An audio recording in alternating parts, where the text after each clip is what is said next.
to The Executive's View, the sports podcast where the stakes are high and the debates are fierce. Please welcome your host, Aaron Sirius Simmons, alongside co-host Barry DeVille Jordan. Each week, we bring you into the boardroom where the elite minds of sports converge. From the gridiron strategies to the business behind the ball, we tackle the hard-hitting questions and give you an insider's perspective. So pull up a chair and join us at the table where champions are made and legends are born.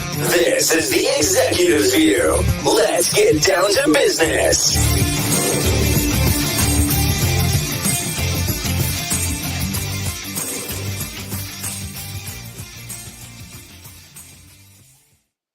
Welcome to The Executives View, everybody. You could be anywhere in the world, but you're here with executives. We are the view from on top, man. Before we get cracking today, I do like to always start the show off by saying like, follow, and subscribe.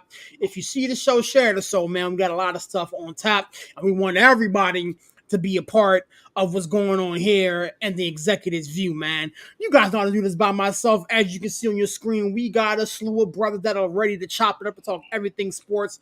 I got my co-host with me, man. Barry DeVille Jordan is in the building. What's going on, my guy? How we doing, sir? Villain in the house, so chucking the deuce for Larry and Steve out there. You know, we here filming with no hands, my people. We are about to get it on and popping up here at the top, a top view looking down on y'all. We got to give it to you, bro. Let's go. What's up? I'm good, man. Chilling, man. Looking forward to chopping it up with you like always, sir. Larry's in the building. What's going on, my guy? How we doing this evening, sir? Yo, Barry, talking about chucking up the deuce, man. We talking about what it do. What it do, baby. What it do? Oh, yo, we going there. Yo, it's always a pleasure, man. Look forward to these Tuesdays, man. We got the full crew in tonight, bro. Yeah, man. We here early, man. Looking forward to chopping it up with everybody, man. CK's in the building. Unc, what's going on, my guy? Pleasure to see you, man. What's going on, buddy? I'm all right. I'm just trying to make sure that I modulate my tone because I don't want anybody to say that I'm yelling at them. So I hope this is an appropriate tone of voice, Steve. No, this is more creepy, actually. This is actually creepier now. I'm going to need you to start yelling immediately. I need you to yell at me immediately. I need you to yell at me immediately. You know what I'm saying? Speaking of Coach Steve, man, what's going on, my guy? How we doing, sir? Well, I need people to know that just because you don't put LOL after when you say something, that doesn't mean you're not joking. So it's like, you know, I don't feel like I have to put LOL behind everything. It's like my tone is very sarcastic usually most of the time. So when I say someone's yelling at me, I don't really think anybody's yelling at me. It's a joke.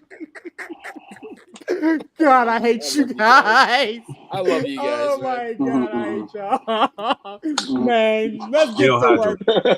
I said Hell, I tell you what, man, I'm not gonna waste anybody's time, man. We got a lot to get to before we start talking about a lot of things, man. At the top of this broadcast, I wanted to pay homage and rest in peace to Billy Beane. He was a trailblazer and a pioneering figure in baseball. He passed away earlier today due to complications to leukemia. A gentleman was 60 years old. I wanted to give you guys an opportunity to talk about his impact on the game before we start talking about other baseball topics. Villain, you the man we do this with, man. Let's go to work, man. Billy Beane, talk to me, my man. How you feel? Yeah, I mean, a lot of people don't really understand who he is and his impact on the game, but he was, obviously former major league player. Headed up the inclusion and equity division in MLB baseball, openly homosexual. So, did a lot of things for baseball that maybe a lot of people aren't aware of. But he had a long battle with leukemia and passed away. So rest in peace to him. He wrote a book, was a keynote speaker. He came out, I think, in 1999. So, big figure behind the scenes. People in the game know who he is. You may not know. We confused him with the other the Moneyball Billy Beane, but it's a different guy. But you got to understand his impact on the game and how it's a loss, definitely. Prayers up to his family, his friends, everybody that knew him and loved him. Definitely, man. Larry, Talk to me, my guy. Billy Beane is a legend in the game. All of us sitting here at the table can definitely feel the impact that he left. Talk to me about how you feel, my man. Billy Beane lost his battle to leukemia today, man. How you feel? Man, I'm gonna echo what Barry said, but it's one of those things where you see the impact of people, not from seeing them, front up front, but you can see the impact because every team has an LBGT night. Memorabilia, they go all out now, and you could tell that he was, at the forefront for pushing that. And to say that baseball is one of those games that historically hasn't had a good reputation with dealing with people that are outside of the norm. I mean, you could tell that they're moving in the right direction, and I can tell that he's probably been one of the main contributors to that. So rest in peace. Definitely, man. CK Chandler, man. You probably was around when this guy was actually playing and running the bases, man. So talk to me about Billy Beane and his impact on the game and how this particular loss kind of resonates with you. Well, he wasn't actually a decent player. He was a good player. I ain't gonna say decent. He was a good player.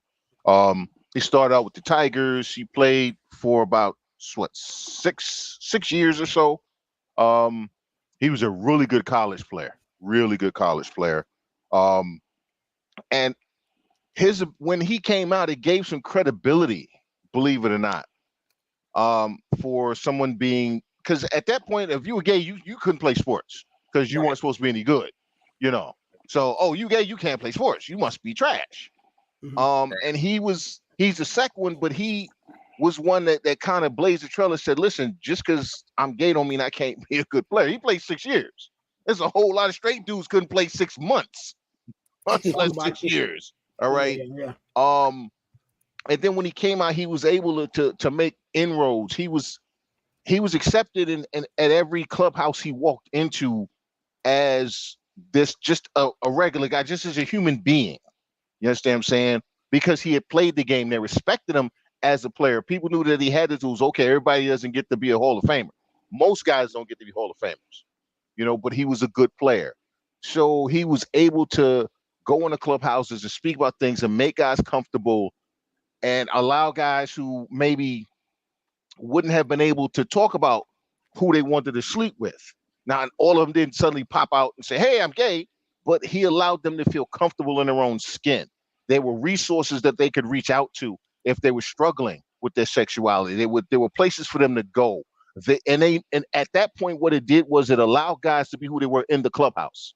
There's way more gay players in Major League Baseball than people think. Okay, right. And the guys in the clubhouse know, but it's not anybody else's business. If they want to tell it, they'll tell it. But anybody in the clubhouse gonna tell it. But they're able to be who they are in the clubhouse. They're able to have conversations. They're able to talk about their significant other and not have to be like, well, and make up names and genders and all the other nonsense. So he had a tremendous impact on baseball that people won't even realize probably for decades. And I would say personally, for what he did at some point, he needs to be recognized in Cooperstown. He wasn't a great player, he wasn't a Hall of Fame player, but for what he did for baseball, okay, and there is a wing for people who impacted the game of baseball in major ways. I think at some point Billy Beane needs to be recognized there. I can respect that. That was very well said, CK, man.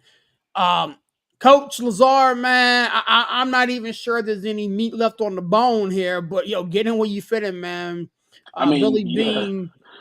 Billy Beane passed away, man.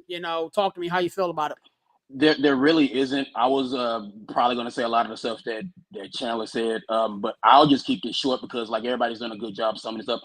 It is important to be able to chase your dream without worrying about something as simple as who you sleep with or what you look like getting in the way of it. And the fact that he was able to do that, to be who he is and to open the door for others to be who they are while they chase their dream of playing baseball or working in a front office. We have women in baseball front offices now. It's not just with our LGBTQ friends. It's women too. Baseball is a game. Baseball is a game that is dominated by cis white men. Let's keep it a buck. So, so I mean, so we can get women, we can get gay men and women in there. It doesn't matter. It's like, do you love baseball? Billy loved baseball. He showed he loved it by trying to better the game, by making baseball more accessible to everybody, not just a certain group of the population. But this game I love.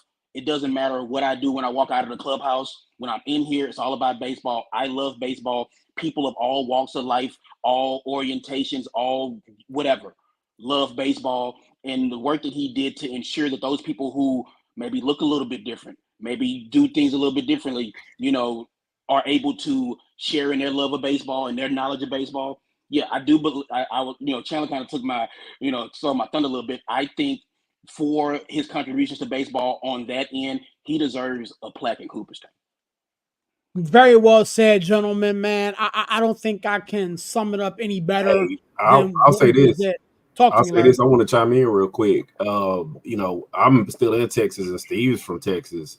The Astros actually do an LBGT night, and they do a couple of them a year. And that's a major accomplishment if you can push that through in Texas, bro. So, yeah, hats off. Yeah, man. I mean, this is 2024, man. And I look at it like this. What you do behind closed doors, as long as it's legal, between you and the people behind the doors. But if you can play baseball, shoot basketball, catch a football pass, understand X's and O's, the minuscule stuff like who you love, who you vote for, all the stuff that tends to divide, is irrelevant at that point. I mean, the job is getting done, so let the job get done. With that being said, I'm going to leave that there. I don't even think we need to, hang on to that for too much longer. I wanted to kind of transition into a little bit of a Cy Young watch, man. We are on, going quickly towards the end of the baseball year, man. We're starting August. September and October are going to be right around the corner. And these Cy Youngs are going to be handed out. And I wanted to kind of go in reverse order. Steve, you were the last one to talk about Billy Beane, so I'm going to let you bat lead off here. If you can pick an AL and an NL Cy Young, who would you give that to as we currently sit here on the 6th of August? On the 6th of August, NL Cy Young, I like Ranger Suarez. I really do. And I like the way he pitches. I like how he goes out there and he gets it done playing for the Phillies. Max Fried has been amazing. He has been dealing, and that is who I think I would lean toward in the NL. The AL, again, look, and I'll say this. I'll throw this out here too. I'm in Pittsburgh. I know some people are going to be like, hey, Skeens is a legit Cy Young candidate. Yeah, I would not, and people are like, oh, no. If you look at the numbers, if you look what he's doing, the impact, it's like the Cy Young isn't all about like wins and losses. I know that's the most glaring stat when you look at a pitcher, but it's just like what he does for that team when he is on the mound. Mm-hmm. And the Cy Young goes to the best pitcher. Felix Hernandez won the Cy Young with a losing record because he was the best pitcher in the American League that year. His team didn't score any runs for him, but he was the best pitcher in the American League that year. So I hope, people, pay attention to that, because I can see if Skeens has another one of these starts, he has a couple more starts down like in the rest of August, like I could see, things going for him in NL Cy Young. The AL, I've said it a couple times before. I can't pronounce his name right, but I'll just say the kid from Detroit. Again, just about what I said earlier is like when I see him pitch, I have the MLB extra innings. When he is pitching, I go out of my way to watch the Tigers when he pitches.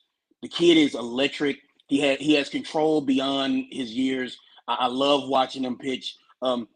I feel like that's my pick for AL Cy Young, but it's one of those situations where with the Cy Young Award, it's all about what you like. You know, me, I like everybody likes to watch a pitcher like hit 100 and blow guys by and stuff like that. Me, I like to see a pitcher to see a pitcher. We all love baseball here.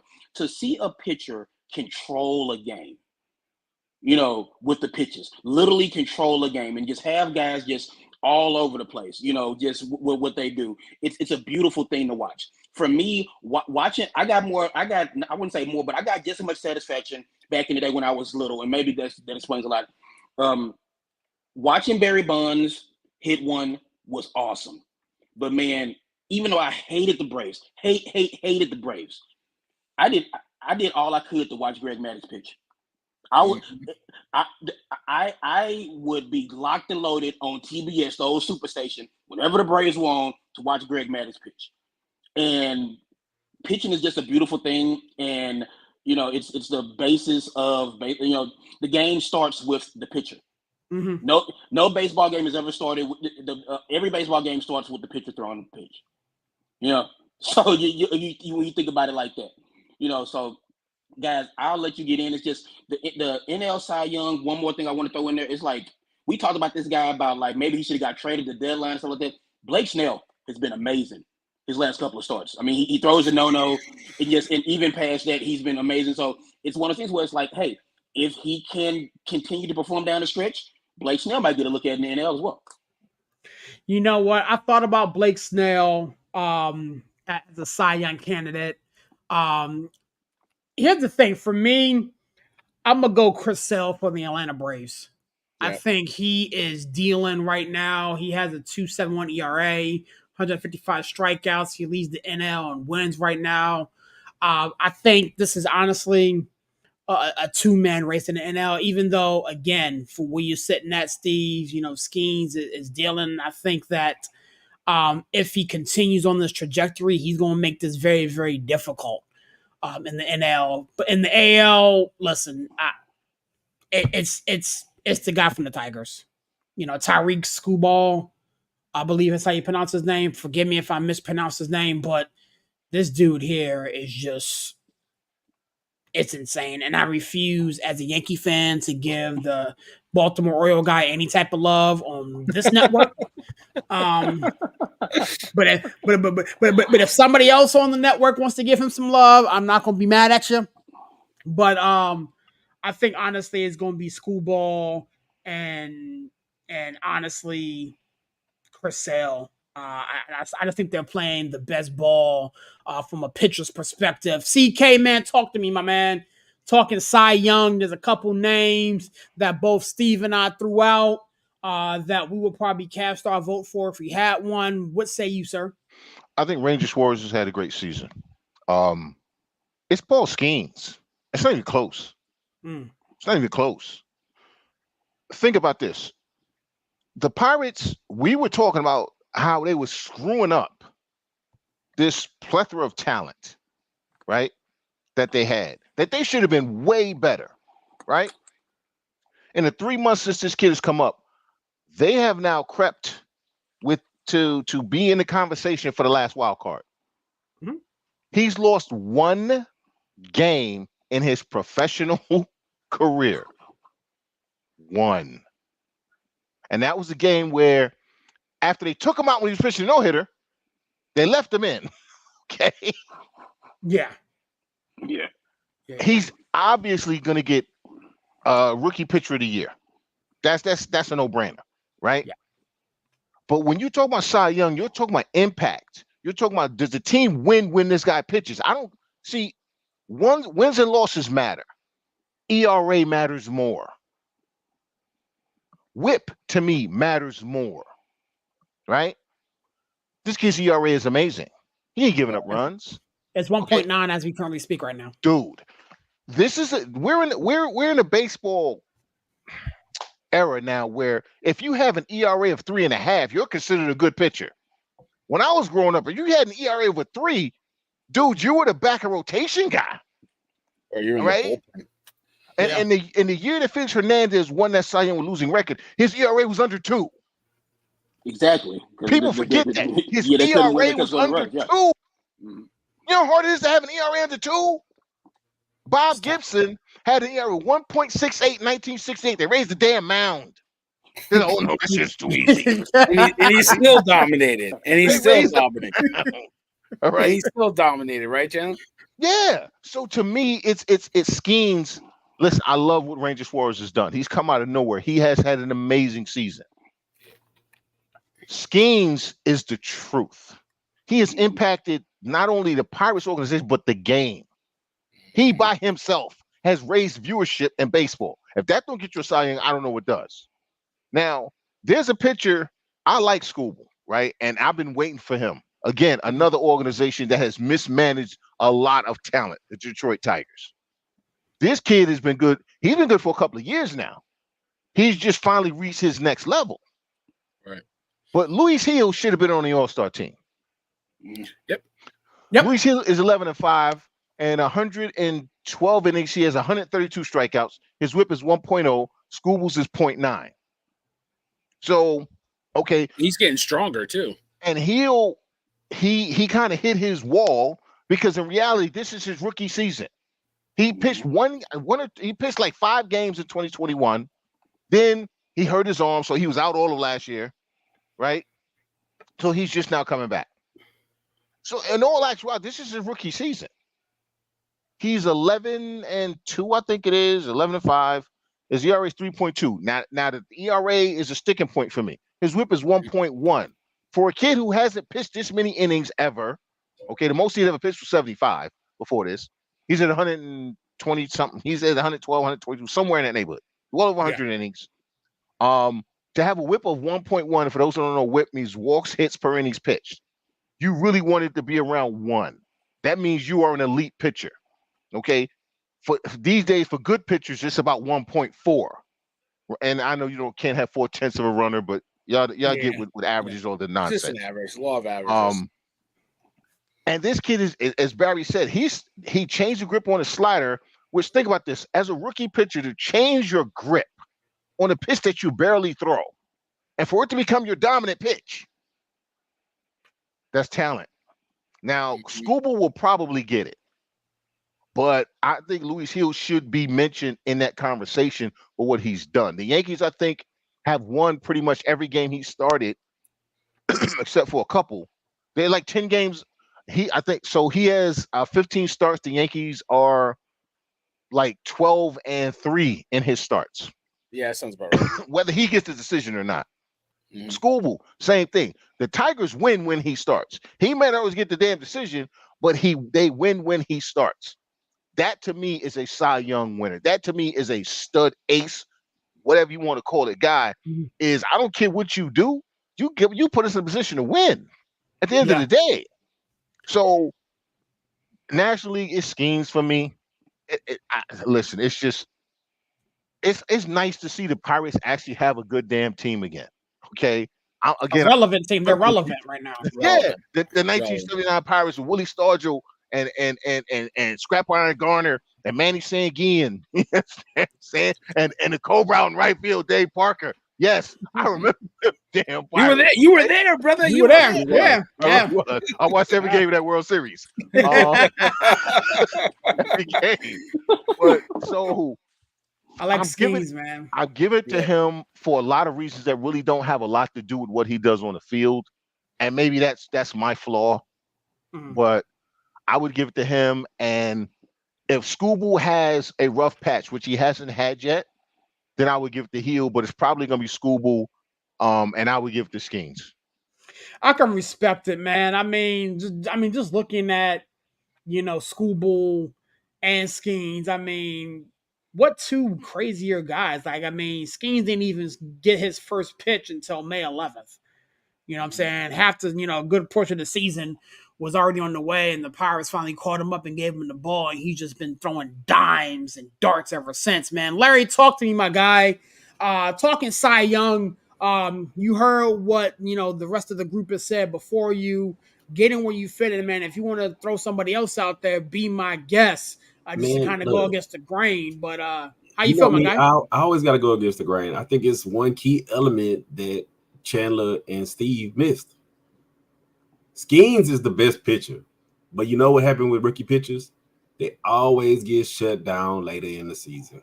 And when they shut him down, it's gonna hurt his Cy Young chances. They're gonna do it. They already monitoring his pitch counts. Let me ask you this. Let me ask you this: if the Pirates are relevant and continue to stay relevant late in August, September, don't matter. That's the thing. They're gonna shut him down. They're gonna shut him down. I have a Tommy hard John time. is why they're gonna shut him down. They I have a will hard not time. take that chance. I have a hard time thinking that the Pirates are going to shut him down when they called him up late. If he was there from the get-go, I would see your point. But like they're in the. But they're still going to count the innings, and they're going to count the innings. They're going to count the pitches. They took him out early. They took him out early Sunday. Yeah, they're gonna monitor. They're already starting it, and then I just want to throw this in real quick before I forget, and I'll let Larry continue. Like the Nationals, they were humming, they were going. Strasburg was throwing straight gas. That's right. They was like he hit his pitch count, guys. Say goodbye to Steven till spring. And then that Nationals team had everything they needed to win the World Series that year, and they shut them down, and they didn't. So. I don't even. Did they even make the playoffs that year? I don't even know if they made it. Right? I don't think they made the playoffs. Yeah, no. So, they didn't make the playoffs. No, they didn't make the playoffs. It was ridiculous. Yeah, I remember that. I think he's the best pitcher, but he's not going to win because they're going to shut him down, and it's going to hurt his stats, and it's going to hurt his numbers, and they're going to say, "Well, he didn't pitch enough innings, so we're going to give it to Chris Sale." Chris Sale's been amazing, but you know who I'm going to throw out? He's the schoolball of the NL. Hunter Green, man. Hunter Green been pitching his ass off. Yeah, can't get a run to save his life. That's true. Save his life, bro. Yeah. That dude has been pitching his ass off, bro. And like, man, dude, he's on a bad team. We all had high expectations for the Reds, but of course, they can't score. They're doing red stuff, but you know, he's my dark horse. I think he's that guy that, you know, like you said, people go and look at his advanced metrics and be like, you know what? Chris Sale got the numbers, but you look at his advanced numbers, and Hunter Green is the best pitcher outside of Skeens, and I don't think that they're going to shut him down. This is what his second or third year, Hunter Green? Yeah. I don't think they're going to shut him down. Third year. Yeah, they're going to let him pitch all the way through. So, you know, he's my schoolball of the NL.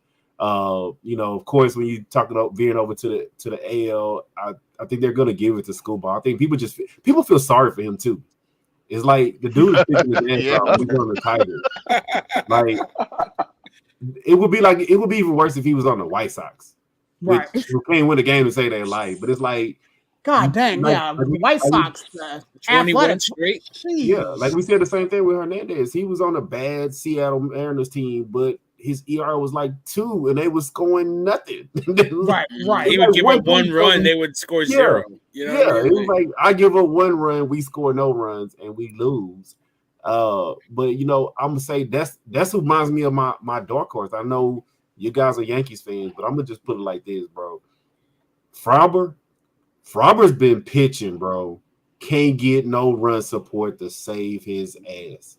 No, like Frauber has at least 4 losses because he didn't get no run support. None. And essentially, that dude has been asked to be the ace, which coming into the season, he wasn't expected to be the ace. He was expected to be 3rd starter, not ace of the staff.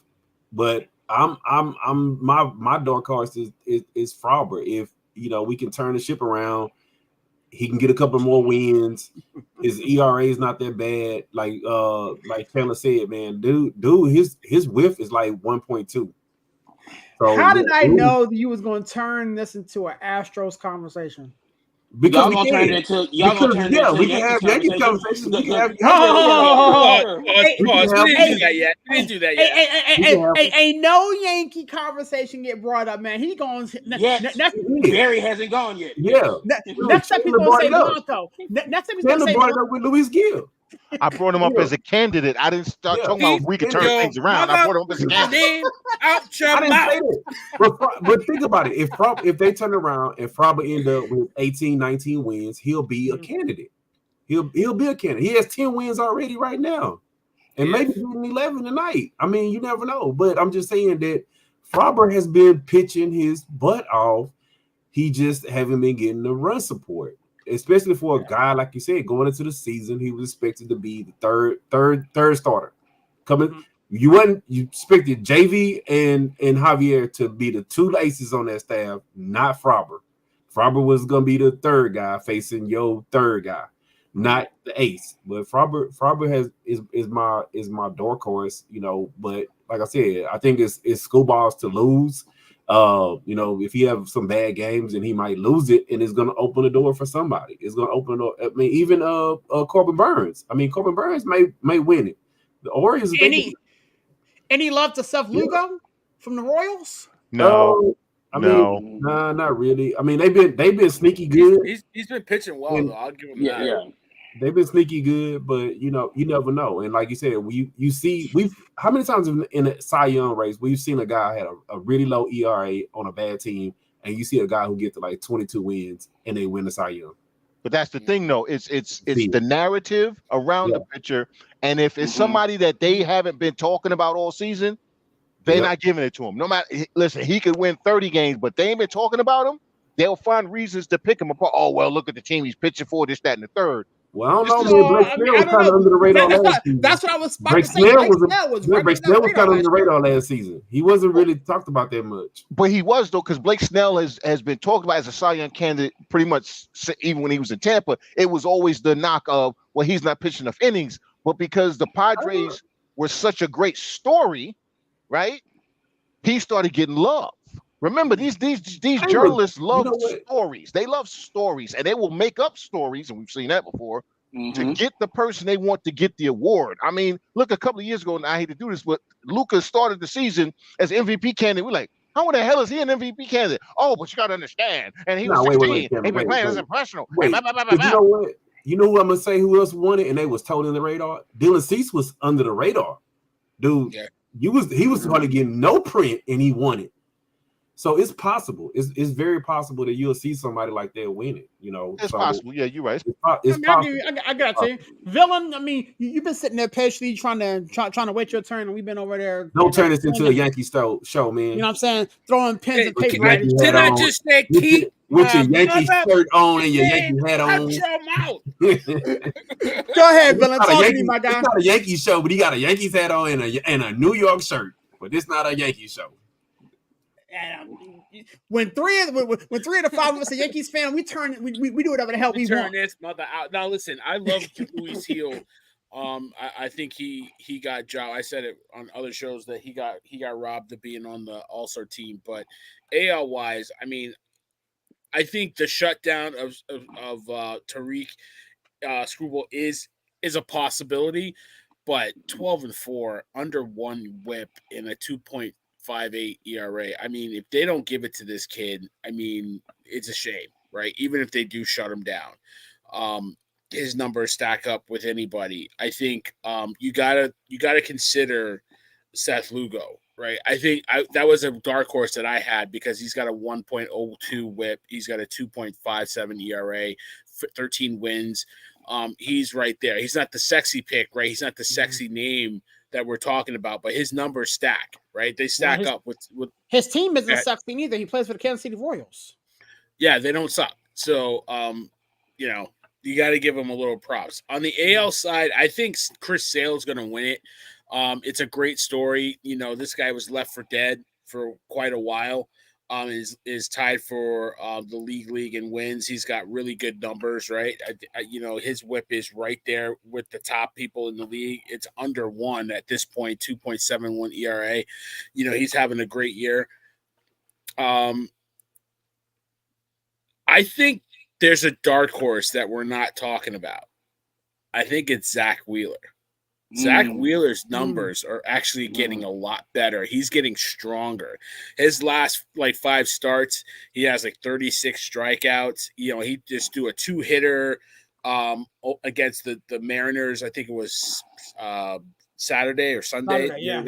Yeah. So, I'm glad we didn't have to really face him that much when we faced the Phillies. But, he's getting stronger. If his numbers keep on this trajectory, he's at a 2.77 ERA, 11 wins on the season. Look out. Like, this guy can really make a run. And, he's got the stuff. Ever since he left New York, he turned into the pitcher New York thought he was going to be. So I think he's a dark horse. It kind of fits that narrative that Chandler was talking about with, the team being good and relevant and in your face all the time. I mean, you're pitching for the Phillies. You know what I'm saying? Arguably one of the best teams in baseball, let alone the conference. So Zach Wheeler, I don't necessarily call him a dark horse, but yeah, I'm right with you, man. I mean, nobody's really talking about him. Nobody's thinking about him, and his numbers are just steadily getting better, and he's creeping up the top of the. If I had a bet, I would place a little money on him. AL2, I'll go back. But Wheeler has a history of choking in big games, and I think that's going to work against him. I don't think that matters if you're talking just about the Cy Young. I think that matters in the postseason when you depend on them. I agree with you, Chandler.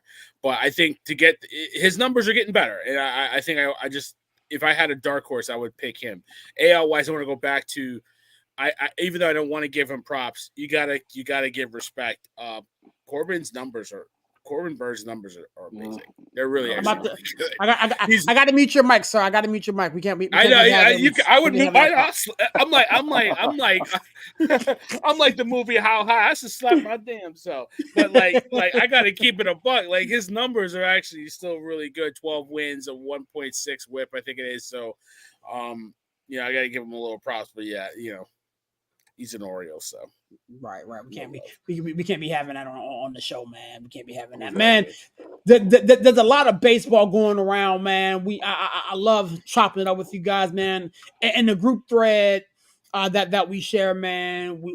We had some things pop off. I'm gonna let my Astros fans sound off real quick, man. There's a lot going on with that particular ball club outside of the Cy Young candidates. Larry Legend, man, talk to me, my guy. What the hell happened yesterday? Man, I gotta take a deep breath, man. I'm gonna let Steve go first because I gotta take a deep breath. I need to inhale this. Well, Steve, man, I mean, he kind of teed it up for you better than I could, man. You know what? This is a safe space. We talk to me, my guy. What happened?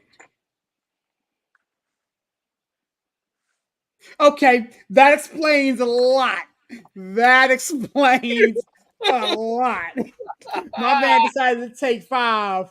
With that being said, Larry, talk to me, man. Larry, talk to me, my man. My man. Why are you so mad, Steve? Coach? Why are you so mad, Coach? There you go. Yo, here's the thing. I saw his Facebook post, and I almost texted him, but I wanted to preserve the friendship.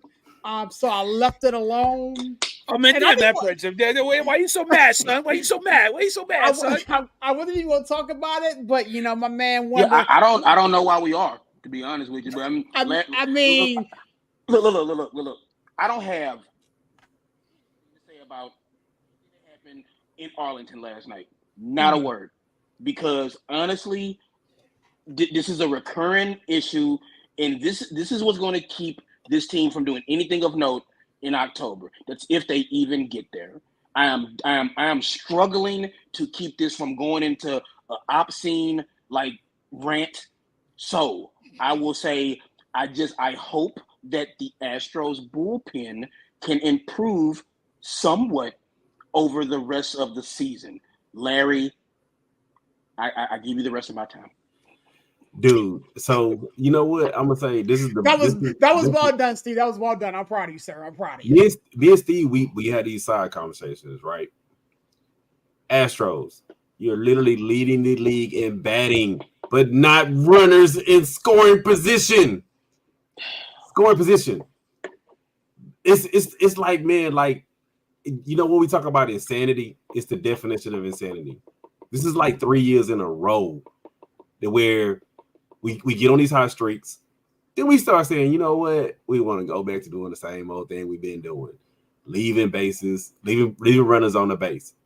And I think what really boiled over last night the fact that it was to the Rangers.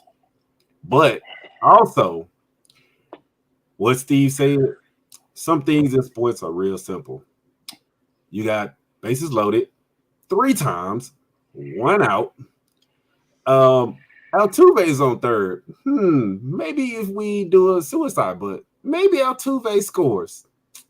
Maybe we hit a sac fly. Maybe somebody scores. You know what we did?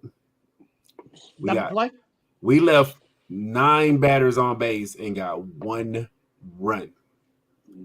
1 run. And that was a fluke because Pena hit it and Wade just juggled it, but that was a fluke.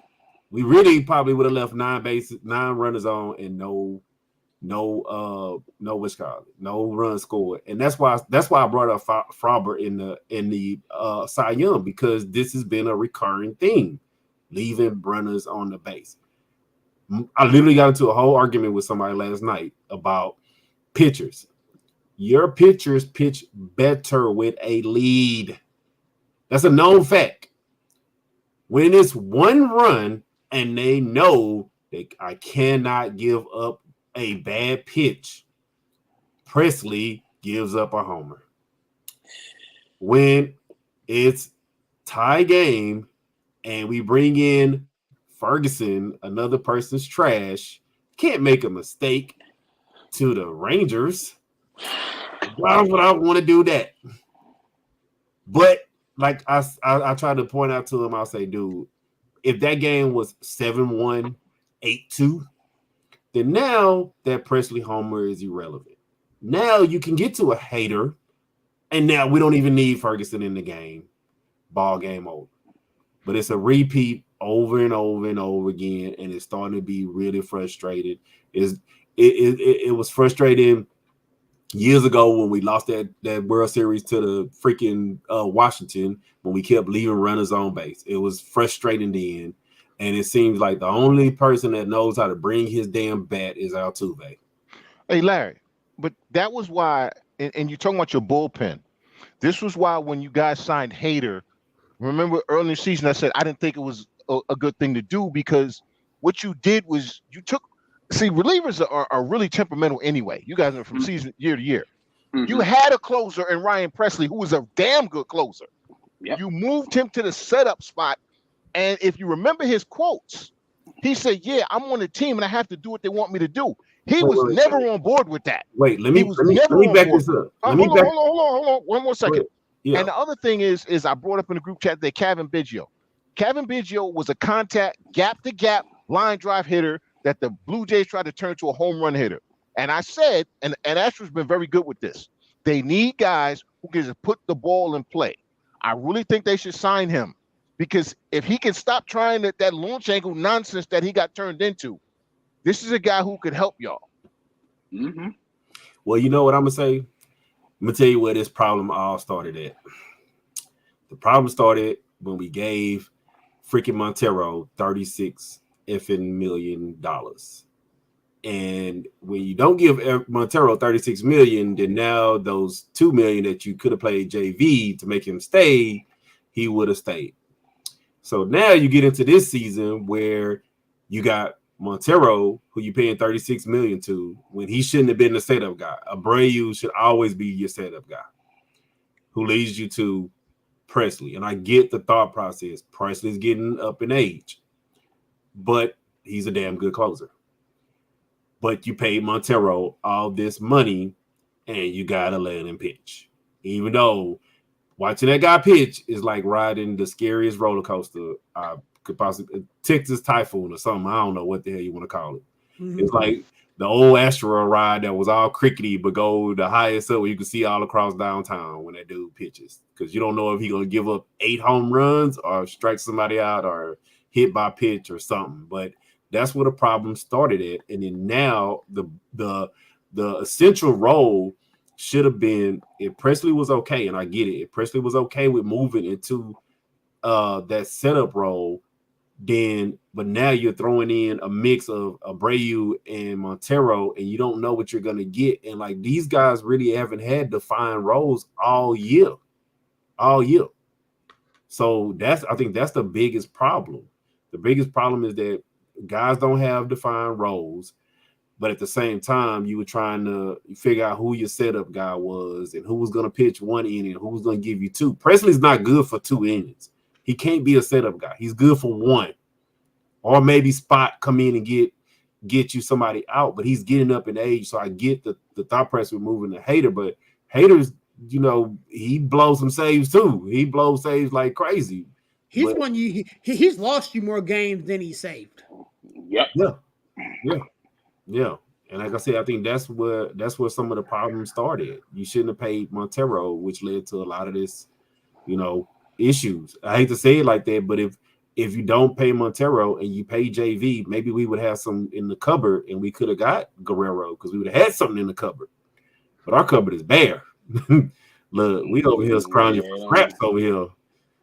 So, that's all I'm going to say, man. I'm going to leave it alone. Hey, look, we can move on to some more baseball, where we want to go, man. Villain, man, talk to me, man. You said you wanted to talk about Torres, man. Where's your head at? Guy's a clown. Well, that. But I don't know if I want to go. I don't know if I want to go first or let Uncle Chandler go because I know Uncle Chandler gonna go hard. But listen, Torres should have been traded, and I said at the beginning of the season, he should have been traded. Once you got Jazz Chisholm, Gleyber Torres should have been out the damn door. Okay? He told you as much. He told you as much. He told you When exactly. he said, I don't play third. I'm a second baseman. I'm a second baseman. You leave. That is the attitude that he's baseball had. errors at second base, not just the but American League. That's Baseball. the attitude he's had all his career, and it's like I defend him because he can play, he can hit, and now I have had enough of this guy. It's his walk year, and we can't push him out the door fast enough. Like he could go out the door running, and we wouldn't care. Like Aaron Boone doesn't typically pull guys in the middle of the game. And, it's not like the infamous, Billy Martin and Reggie Jackson pulling in the middle of the game, going out in the field and getting them while you're in the field. But it might as well have been the same thing because it's on national TV, it's on TV for everybody to see. You admiring a home run, you get only a single out of it because by the time you realize it didn't go out the park, you barely standing halfway to first base, and then you get thrown out by 8 feet. Because he slowed down. Because he's worried about getting hit. If they hit you with the ball, you're gonna score. You score anyway. So it's like it's 2 plays that exemplify why he gets on my damn nerves. He's lazy, and then he's a stupid baseball player. Like he's just a stupid baseball player. He makes dumb plays in the field. He makes dumb base running errors. Like he's always the one. If there's runners in scoring position, he hits it to the outfield.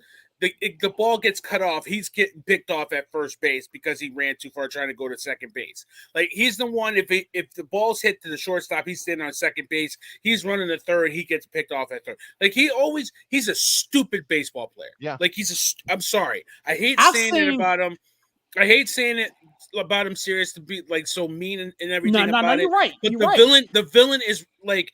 He's not a smart baseball. I'll put it that way. He's not a smart baseball player. No, he's stupid. I have seen better baseball, and that's a bad combination, right? That's a bad combination, right, Chandler? It's horrible. A dumb baseball player and lazy. Yeah.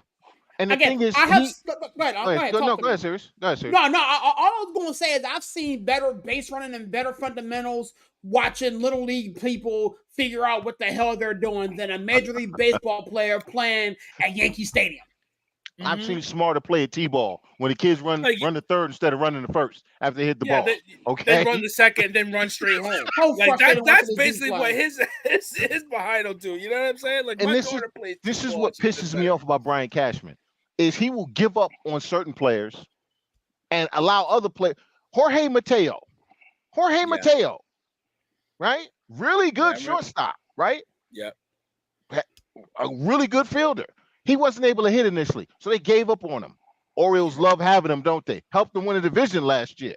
Okay? That's right. You buried Oswald Peraza. You buried him when he is superior defensively and he is mashing in AAA. You had the ability to move Gleyber Torres. Oh, and by the way, You could have got Jack Flaherty because we know that the Dodgers want infielders who can hit because Mookie Betts has not come back yet. You don't think the damn Dodgers would have took Gleyber Torres for a bag of chips?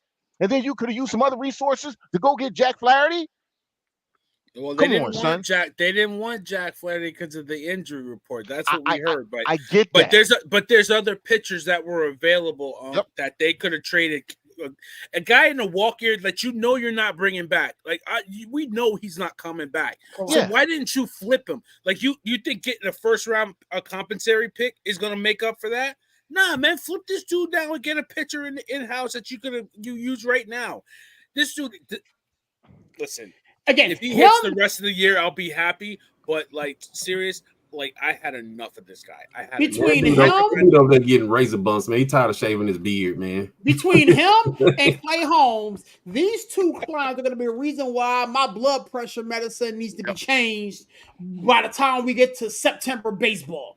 Because between Clay Holmes and Gleyber Torres, I am done. And here's a question. Closer in baseball. You guys have kids, right? All y'all have kids. Yes, sir. What was the point in pulling him from the game if you're going to put him right back in? That's like telling your kid, I'm going to punish you. You can't watch TV for the rest of the week. And then the next day you say, oh, but you can watch this movie. Are they learning anything? No. Let me say again. Who would rather have as a closer on this? Who would you rather have closing these games right now, other than Clay? Because Clay ain't it. The ghost of Raleigh Fingers. I will have my son, who is 4, drive up to Yankee Stadium and throw it underhand, Rookie of the Year style, before we will comfortably think Clay Holmes is going to close something. I don't trust him. And here's the thing. I think the only worst closer, and again, I'm not going to throw shade on anybody, is the guy that the Astros got. I'm not trying to throw shade, but like Presley. Hater. I think Hader and Holmes are arguably the two worst closers in baseball, and yet they're going to be in the thick of things because the rest of the team around them bails them out. Those guys are having a rock fight to see who the best worst closer is. It really is. It's awful, and I don't know. It's a situation where when you look at this. Look at us. We're not so much different, you and I, are we, Yankee fans? We're not. No, we're not. Mm-hmm. What does this world come to? Yeah, we are different. Like Spider-Man doing the pointing. Right. Look, all I would say is, man, as much dysfunction as Gleyber Torres has been doing, y'all think they gonna sit him down, or y'all gonna let him keep his shenanigans for the rest of the season? No, they're gonna keep running him out there. They got no choice. They need bats. Yeah. They got no choice. But you have a bat in the minor leagues who's mashing, who is a better defender. And by the way, listen, catching the ball in the postseason matters, because guess what? You're facing the best of the best, so you may not hit. But damn it, you can't make errors. But you think they got the balls to base? What are they going to do? DFA base? You can't. Oh my God! Jesus. I would. Do you think they have the balls to do that? No. Actually, what you do is you bring up Peraza, you sit Gleyber Torres. Okay. Now he's a bat. No, he's a bat off the bench because the kid can hit. Okay. Now you have a solid bat in that lineup. Oh, and by the way, on the days that you don't want to play Giancarlo because you're trying to rest him for the playoffs, Gleyber Torres' best position is DH. Let's be clear. His best position is DH because this kid can hit. All right. So if all he has to do is hit. Who do you move? Who do you send down to bring him up? Actually, I get rid of one of the relievers. I get rid of Tonkin. And we're already complaining that we don't have a closer. I don't know. We don't have a closer. Tonkin's not a closer. He is a mop. He's a long guy. You don't need a long guy. But you need arms. That's because the reason they need arms is because Clay Holmes, keeps and by the way, and because you have some older pitchers who have hit a wall or whatever. But listen, man, I would prefer to have a 5-man bench and a 12-man rotation. Because I'm telling you, if you let these guys actually pitch, instead of, oh, it's 5 innings and you threw 65 pitches. Oh my God, I gotta get you out the game. Come on, son. I mean, we got. I hear you, brother. But like, I We got can't Schmidt waste on- a roster spot. I got a Schmidt DFA. coming back. Right, so Tonkin's gonna go no matter what because Clark Schmidt's coming back. Tonkin's gone. Yeah. Okay. Yeah. All right. Listen, I feel you, but you got a roster spot that you got to open up when the Martian comes back. You got a roster. They're not bringing Dominguez up. They're not bringing him up, bro. They're not bringing him up. They better. They are not bringing him up. They're not. But that is why Trent Grisham is on this roster. Because if they were going to use Dominguez could have been the DH all season because here's the piece. He can't play. They don't want to play the outfield, but he's been hitting. So if you truly wanted a fourth outfielder, that would have been Jason Dominguez. Trent Grisham at $10 million should not be a fourth outfielder batting 148. Miss me with that one. Dominguez should be up. Yeah. Easily. Oh, by the way, there's a guy you can get rid of, Trent Grisham. $10 million. You're gonna eat $10 million for 168. You're gonna eat that salary? I don't know, man. They're not gonna eat that. They're not gonna eat that. He's on the active roster regardless. Yeah, but that's why the Yankees should have made a really big trade for Tanner Scott. That's why they should have gone hard. That would have worked too. Listen, you could have gave them Torres $5 million of his salary, and you could have had Tanner Scott. What I'm saying is there were moves to be made. They chose not to make them. So if you're asking me now, what you do is I would get rid of Trent Grisham. I put Torres' ass in that spot, okay, on the bench as a bat off the bench, and I would bring up Oswaldo Peraza. That's what I would do. That's what any smart GM would do, okay, like Alex Anthopoulos, guy like that, Andrew Friedman, guy like that, some of the good GMs in this league. That's what they would do. Yeah, what a mess. I mean, the Tampa Bay Rays gave up Isaac Paredes. Okay, this kid was an all-star. He was still a good player for them. They're like, you know what? It's time for you to go, son. Let me ask you this question: Do you think Rizzo, on his way back, can? No, Rizzo's not going to play second. Never mind. No, he's going to play first, and you're going to move Ben Rice. See, here's the piece. I believe that Ben Rice is going to wind up being the backup catcher. And I think they're going to leave Jose Trevino on the disabled list for the rest of the season. I wouldn't doubt it. He hasn't done much. He didn't do much when he came up, and I'd rather have Rice's bat than Trevino. Exactly. I mean, because he's hitting well enough that you can't justify sending him down. Like he deserves a roster spot. But you got to bring Rizzo up because Rizzo is a better first baseman. Let's be clear. He's a better. Absolutely. Yeah. And Rice has done well at first, but as a catcher by trade, you know what I mean? See, we made it a Yankee show. I know Larry and Steve love it. They love it. Yankee. Oh no. See, I have shows within the show. Okay, we had the launch pad when it was just the Rockets. You know what I'm saying? We have Astros liftoff. You know what I'm saying? And then this was just Savages in the Box. Literally, so like I just that's how I deal with this. It's like we have little shows within the show. So I love it. Steve, I hate you so much. This is when the jealousy came out because when we did our mini launch pad, it was show blowing up, boy. Hey, it was like, you can say how talk dare Yankees y'all. all day, man. We can say talk Yankees all day. How dare y'all do a Rocket show when we all jump off the call? I tell you what, man. With that being said, you know what? Last thing I'll say, if I had a walk-up song for Gleyber Torres, it would be "Never Change" by Jay-Z, because he'll never change. Man, that man wanted his name on the back of his jersey, man. He said, "I don't know who he is." He ran out of Magic Shade, man, trying to. I know exactly. Yeah. With that being said, gentlemen, I did want to pivot and talk a little Olympics before we get into the meat and potatoes of this NFL thing. The Olympics are rolling along right now. Team USA, the men's basketball team, put the belt to the backside of the Brazilian team. So shout out to them.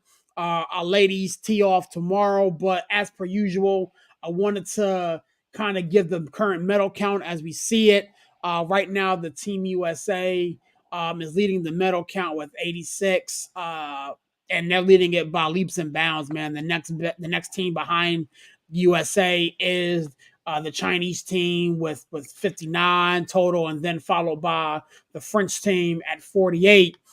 We've been talking again in the group thread about the various events. We could talk about the basketball team. We could talk about the volleyball, but I'm gonna start with you, Villain Man. There's nothing like sports and nothing like these Olympics that either unifies people or divides people. And right now, it's more unifying than division. What's been catching your attention, man? Talk to me, man. Yeah, listen, I was watching the volleyball, obviously. The the women's the beach volleyball, I love watching that because there's a game within that game, right? To see them going, how they defend with two people defending that whole court. And USA, I thought they would pull it out. They lost to Canada, man. Canada put it on them, man. Like Canada came back, and I don't remember her name, the short one on the USA team. I apologize. I don't remember her name. She was a little shell shocked. She wasn't hitting the ball really well and setting up her teammate, and they couldn't recover it. They had no timeouts. They couldn't stop it. It was like they couldn't stop the bleeding. And I'm watching it with my wife, and I'm like, they're going to lose this game. And she's like, what do you mean? I was like, they're going to lose this game. Like, they cannot come back. And it was just like one of those things. Like, I don't watch it. I don't watch beach volleyball. I watch it 4 times, once every 4 years. And it was a thrilling match. So that I was watching a little bit of track and field. Love watching that. Noah Lyles did his thing running that 100-meter. I can't remember my man's name that ran it is the Goose, right? He ran the 1500. He was, I think he came in third. I think he got the goal. Connor Hooker got the goal. I think the Goose got the bronze, but he had a struggle in the qualifying. I watched the qualifying for him, but then he had a nice run in the Olympics. So shout out to him. There was that that's that boy, that swimmer. We were watching the 1500 meter the swim. And I'm like, this dude was swimming straight for like 15 minutes, like back and forth. And then by the last 3 laps, he turned it on and got the gold, crushed it, but then broke the record. Like, it was like that last lap, he just got stronger, got faster, and he won. He broke the world record. So it's like things like that. Like, I don't watch swimming all the time, right? But you get what's going on. You understand the sport, and it's just fun to watch. I love the Olympics. I got the quad box going on right now, so I'm watching water polo. I'm watching boxing. I'm watching the race. I'm watching. I didn't know men did field hockey, but I'm watching it. Yeah, I saw that. I was like, men's field hockey. I was like, oh boy. Oh, look, Larry. There's boxing on. Yeah, there's boxing on. I know, and that's crazy, Larry. I have been watching boxing. I've been keeping quiet on it, but I have been watching it. At the Olympics? Yes. So what's been going on? Talk to me about it. Yeah. Tell us all about it. I'm not touching that. No, sir. Yeah, let's move past that. Let's move past that. All right. Well, we can talk about Raw last night. Mommy got her heart broken. She came back for vengeance. Rhea Ripley. Lord have mercy. Lord have mercy. You know who's going to be calling? You know who's going to be calling? The Yeet Man himself. Yeet. Oh yeah. He's going to get Rhea's number. Yeah. Anywho, I love watching the Olympics, boys. It's just my daughter watches it, my son watches it. I recorded the basketball, so I was watching a little bit of that. I mean, I started watching like the first half. I was like, yeah, all right, next. Didn't stick around too long for that. Yeah, y'all know something that has not been talked about enough was the all-black female gymnastics podium. Yes. This was a sport where they wouldn't even let us join. Okay, for years. Okay, black gymnasts were shunned, they were abused, all kinds of things. Yeah. We had an all-black female gymnastics podium. Yes. Simone Biles is the GOAT. Yeah. Say it with the chest. I thought it was Gabby Davis a couple of years back.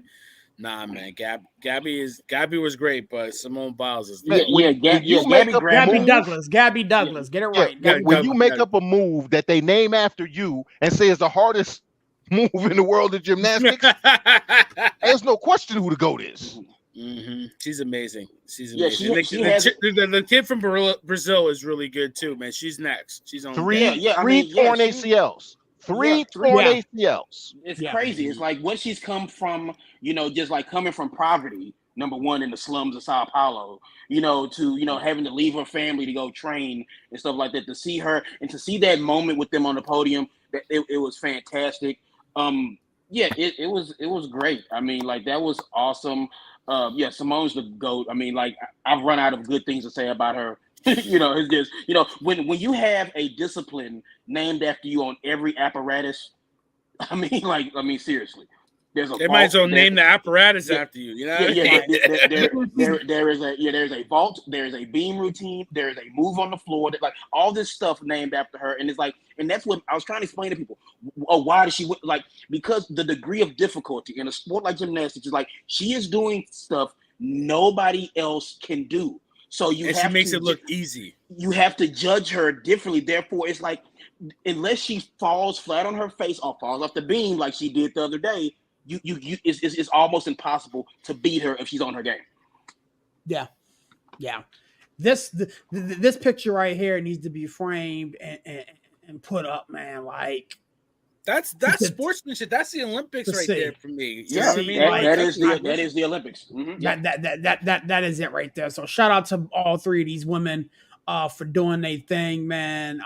And representing. And I like the medals too. I like the medals that they got. I like the little piece of the Eiffel Tower on there. I think that's a nice touch. Something else I want to just throw in here while we talking Olympics, like Gabby Thomas. Mm-hmm. Like Gabby Thomas, man. Woo-wee. Like she ran that race like a heat. It wasn't even close. It was the gold medal. It was the 200 final, and she ran it like a heat. She is fantastic. Spoiler alert for anybody who haven't watched it, but I mean, it's like that. Anyway, sorry about that. But I just want to throw this out here. I mean, like we touched on basketball earlier. A team that's been balling and nobody really been talking about is Germany. Yep. Yeah. Germany has, for lack of a better phrase, Germany has been balling. Who they beat? They beat Spain, right? Did they beat Spain? Or yep. Yeah. Well, they have their work cut out for them playing the French team. They got France. Alert. I can't believe Canada lost. I can't believe it. I watched that whole game in its entirety. First and foremost, shout out to my man Matt, who he and I were going back and forth on Facebook about it. But here's the thing: when you get zero production from anybody outside of SGA, Jamal Murray scored 7 points, and that's pretty much it.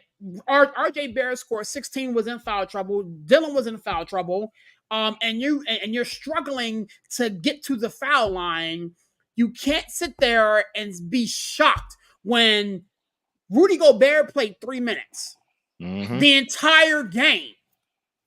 Rudy effing Gobert played 3 minutes. The former defensive player of the year, you know what I'm saying, an all-star, like him or love him, he's a defensive player of the year, all-star. They played Rudy Gobert 3 minutes, and they beat you by double digits. Forget what the score indicated at the end. They beat you by double digits. That game was not close. You had Evan Fournier pulling from Steph Curry range, talking stuff to the stands. Mm-hmm. If your name wasn't SGA on the Canadian team, you failed to show up. But are we surprised? That's what we always say that RJ Barrett didn't show up. Are we surprised that RJ Barrett didn't show up? Chandler beat me to it. That's why he got traded to Toronto. That's why we sent him home. Go home. Go to Canada. Because that's all he had one good game and then he had 2 bad games right behind it. He's so inconsistent. That's what we saw in New York. Yeah, I sat there and watched that game in its entirety, man. I love, again, we're all basketball guys. I love watching these games today because, again, on the flip side, Australia was up by 26, 27. Yeah. And lost. Yep. Yeah, that was bad. You know what I'm saying? Like, Patty Mills couldn't get the shot up. Giddy didn't play well towards the end of that ball game, and you allowed a Serbia team, again, full of veterans, for international ball, and you got that former MVP on that squad who knows how to effing win. And you failed to capitalize, and you let them crawl back in the ball game. Before you blink, you got a war on your hands. You had these guys about 27. We were just talking about how good Australia was. Like, they had a sleeper team. Correct. So I mean, I love how this basketball thing is shaking out, man. It's insane to sit there and watch, but we're not talking basketball too much, man. I mean, obviously USA did their thing today. They beat the Joel Embiid.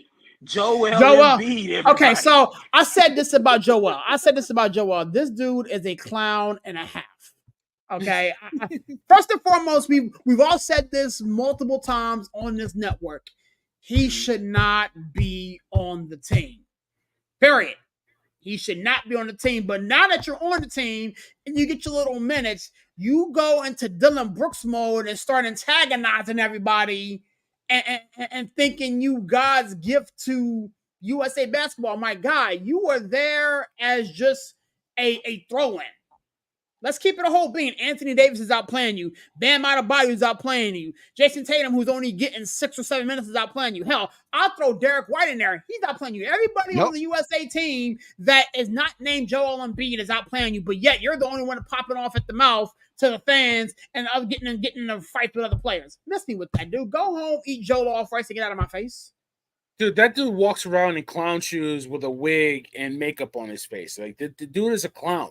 That's what he does, man.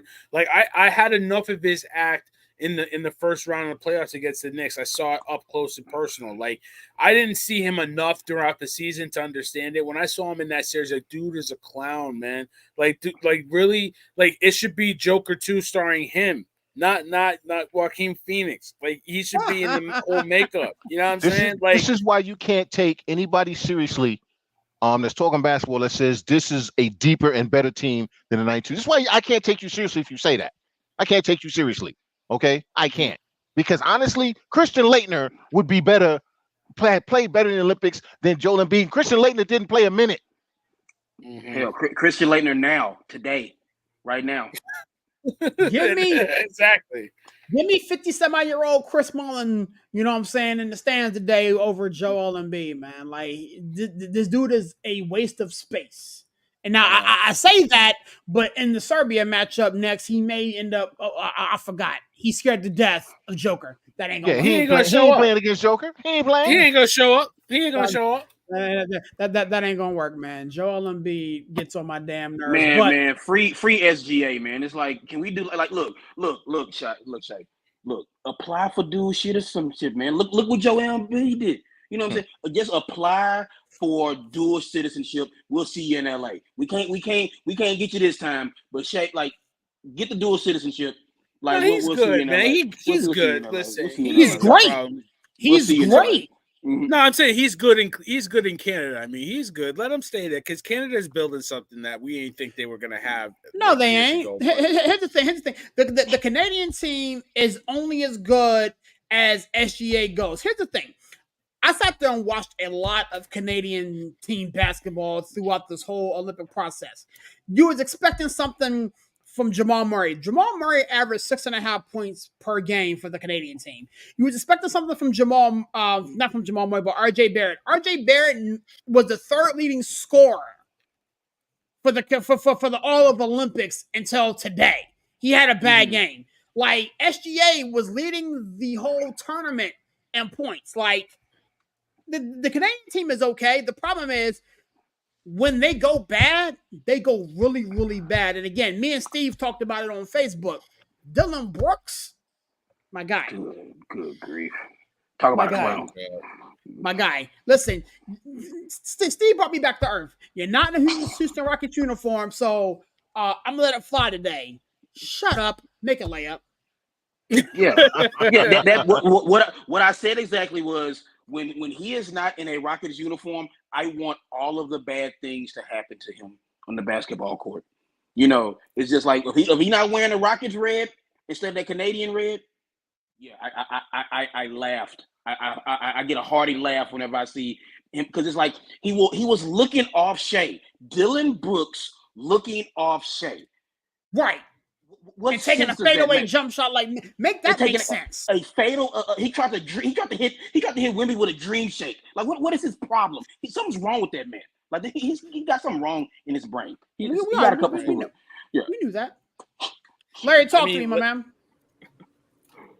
Man, I ain't even gonna talk about the dysfunction of the USA basketball team because they're gonna win the gold, and Joel Embiid will have a goal, and he can say, "Oh yeah, I got a gold medal," and I'll put it next to my, MVP trophy and my flame out in the playoffs trophy and my, next to my knee brace and my next to my knee brace and my ankle brace and my pinky toe spring that I had on I hurt my thumb warmer, like I told Steve the other day, put that next to all that other crap. But they're gonna win. I mean, the only thing I could see is maybe, they have a bad off game against, like maybe a Serbia or something, maybe, but the team, they have better talent. So I think that why are we even discussing the clown stuff? I mean, it started as a shit show with the Kawhi stuff. So it's like, yeah, okay, all right, whatever. Go get your gold medal, add it to your collection of other trinkets, but I'll say this. Thank God, man, we got the matchup that I want to see. I can care less about this USA stuff. We got USA versus Brazil in volleyball. Can't wait for it. Love it. Can't wait. Yes, can't wait for it. Me and Barry gonna be tuning in. Hey. I'm recording it. Y'all, listen, real talk. USA. Hey, that's gonna be a good game while you playing around. It's gonna be a good game. Those are two really good teams. But I mean, if the cameraman fails like he did today, then it's not gonna be good TV. So he needs to step it up. Hey, somebody better not put the memo in talking about wear the long shorts. Don't wear the the baggy ones too. Hell no. Nah, we don't need that. We need y'all. You crazy? Y'all back on the crazy. Yeah, so crazy, that's what I'm looking forward to. When it comes to Olympics, man, Noah Lyles, man, that dude. That's crazy how now we moved to the world where you can win by 0.0019% of a second. It was crazy. Crazy, bro. And like, I mean, we happy for a USA guy won it, but how you must feel to be like, oh, I didn't lean my torso forward enough. I didn't put enough arch on my back and I lost. It's crazy because like you mentioned that, but like if you look at the swimming thing, or you look at like I think the difference between fourth place in Paris and first place in Rio, if the dude who got fourth place, his numbers were the same as it was in Rio, he'd have been on the podium. Like it's just that minute, that much of a difference. But with that being said, no, but you know what I got two last things I wanted to touch on real quick. Talk to me. So the one thing that nobody has mentioned that boiled my blood, right? Uh-oh. How in the hell the USA is known for street ballers, but we not even in the 3-on-3? Dude, Jimmer Fredette can't play defense. We talked about this last week. You can't hide in 3-on-3. That's right. You can't. You have to be up. You cannot hide. There was nowhere for him to hide, and they got exposed. We are literally over here talking about the men's basketball team, yet nobody spoke. Nobody said, it was even a footnote that our 3-on-3 basketball team got the brakes beat off them. Like nobody said, let me pick up the phone and call Ice Cube and say, hey, Ice Cube, can you see your 3 best players over here? Yeah, man. Why is it ISO Joe out there? Why wasn't I put him out there over Jimmer? Dude, the Jimmer? They could have called Skip to my Lou. Man, Skip to my Lou would have been like, Ray for Austin. Let's go. Ray for Austin. Dude, we can go Rafe on him. We are no street ballers. Call Professor. Yeah, call Professor. Call Escalade. Call Hot Sauce. half man, half amazing. Like them and one dude, they got to be somewhere doing something. The rules have set up for the 3-on-3 are just ridiculous. They are ridiculous, Chandler. Yeah, they're ridiculous. Yeah, the rules are ridiculous on that setup. So, and it's FIBA. And it's FIBA rules. So FIFA has different rules. So we send the players that can play within those rules. But we are literally known for street ballers, bro. 3-on-3 is basically I'm not disputing you, but the way the rules are set up, if you haven't been, again, here we go back to this nonsense. If you haven't been participating in the tournament that FIBA set up and all this other nonsense, you couldn't play. But I'm just saying, bro, we are known for street ballers. Yeah, dude, we literally got the floor floor wipe with us. How we not moving on, man? We got the floor wipe with us on 3-on-3. Listen, again, we've said it ad nauseum since the Olympics started. The USOC, the United States Olympic Committee, are a bunch of clowns. But you know what? I'm gonna wrap up my Olympic because I'm gonna get off of that because I was getting real pissed off. And I was, dude. I remember I wake up early. I was watching the 3-on-3 games, dude, and I'm like, yeah, it's a good little matchup. And I'll be watching table tennis during the Olympics, man. I'll be watching. I'm watching table tennis right now. The doubles, but the doubles is sick. But yeah, I'll be watching table tennis and all that stuff. You know what? But I'm gonna wrap the show up. I'm gonna wrap my take on this with Barry. I think I mentioned it the other day, man. Yeah. You need to call your WWE contacts and say, man, if y'all don't offer Frederick Rashad a contract. I watched that dude YouTube videos. Oh my God. Pick his name out. He can be whatever the hell. Hey, he could be like we did to Bill Belichick. You pick out whatever hell name you want. You write your own storyline. Hey, look, we'll give you your. Hey, you ain't even gotta have your first match. We're gonna give you a belt. You the champion. Right. Day one. Hey, no matches, but you get gifted a belt, dude. That dude, yes, bro. That dude need to be in WWE, man. Because look, they coming from. Say his name again so everybody understands who we talking about. We talking about Frederick Rashad on the men's gymnastic team. Man, that dude. Oh, imagine that dude being on top of the ring. He can do whatever movie he want to do. Make it a naked name of it. Call him the spinning helicopter black man. Come down on your elbow. Hey. I mean, but you see it like, I mean, again, not to turn this like another showing the top rope. You know what I'm saying? Like you have gymnasts. I mean, like Tiffany Stratton, Lonnie Jordan. Like you have people who are real live gymnasts. Tiffany Stratton was in USA Gymnastics. Yeah, that's what I'm saying. Like she uses that like in the ring, stuff like that. So that's an untapped resource. I think that eventually they will like go into. But yeah, I mean, I sent it in the chat. I just want anybody who is listening or watching us right now. Australia, Switzerland beach volleyball is going on right now on USA. It's on my TV. On USA. So yeah, if you want to tap into that, guys, we got that going on. Quad boxing it up. And the quick cameramen are much better. They're much more adapted to getting the proper angle so that we can see the entire game, the entire match in its entirety. In its entirety. Yeah, dude, like I said, but when you look at Rashad, man, he got the build to be a wrestler too. He has the physique to be a wrestler. Like, yeah, dude, they should sign that dude ASAP. I'm sure they'll plug him, man. Like, unbelievable. Definitely. With that being said, gentlemen, let's go ahead and bring this thing home, man. Training camp is in full swing. A full week of preseason kicks off this upcoming week, actually starting, I believe, on Serious, Thursday. Real quick. Serious, hold on 1 second. What up, Framber Valdez pitching a no-hitter. They in the bottom of the ninth. Come on! Come on! You killing me up? Come on! Yeah. Why you think I'm being quiet, man? Shut up! You sure did. He's close. Yeah, second chance. Here you go. You don't say them words, man. Say it with your chest. I mean, that's an old wise tale. That's an old one. I'm gonna put it on MLB Network right now. That's an old. No, the game's on TBS. It's on TBS. Oh, it's on TBS. Moving on. Aaron said moving on, man. Well, hold on a second, yo. Moving on. Preseason expectations. All right, guys. Let's sit here. Let's sit here and watch this. Let's watch it together. Let's watch it together with our fellow Astros fans. Talk about that football. Let's do that. Let's do that. One away. When you throw the pig do that football. 10 yards, it is a first down. Let's go. Yeah. It's called that raw oblong shaped ball. He dope, man. He dope. Throw it, laces out. Come on, let's go. Kicking them touchdowns. Ground ball to second base right here.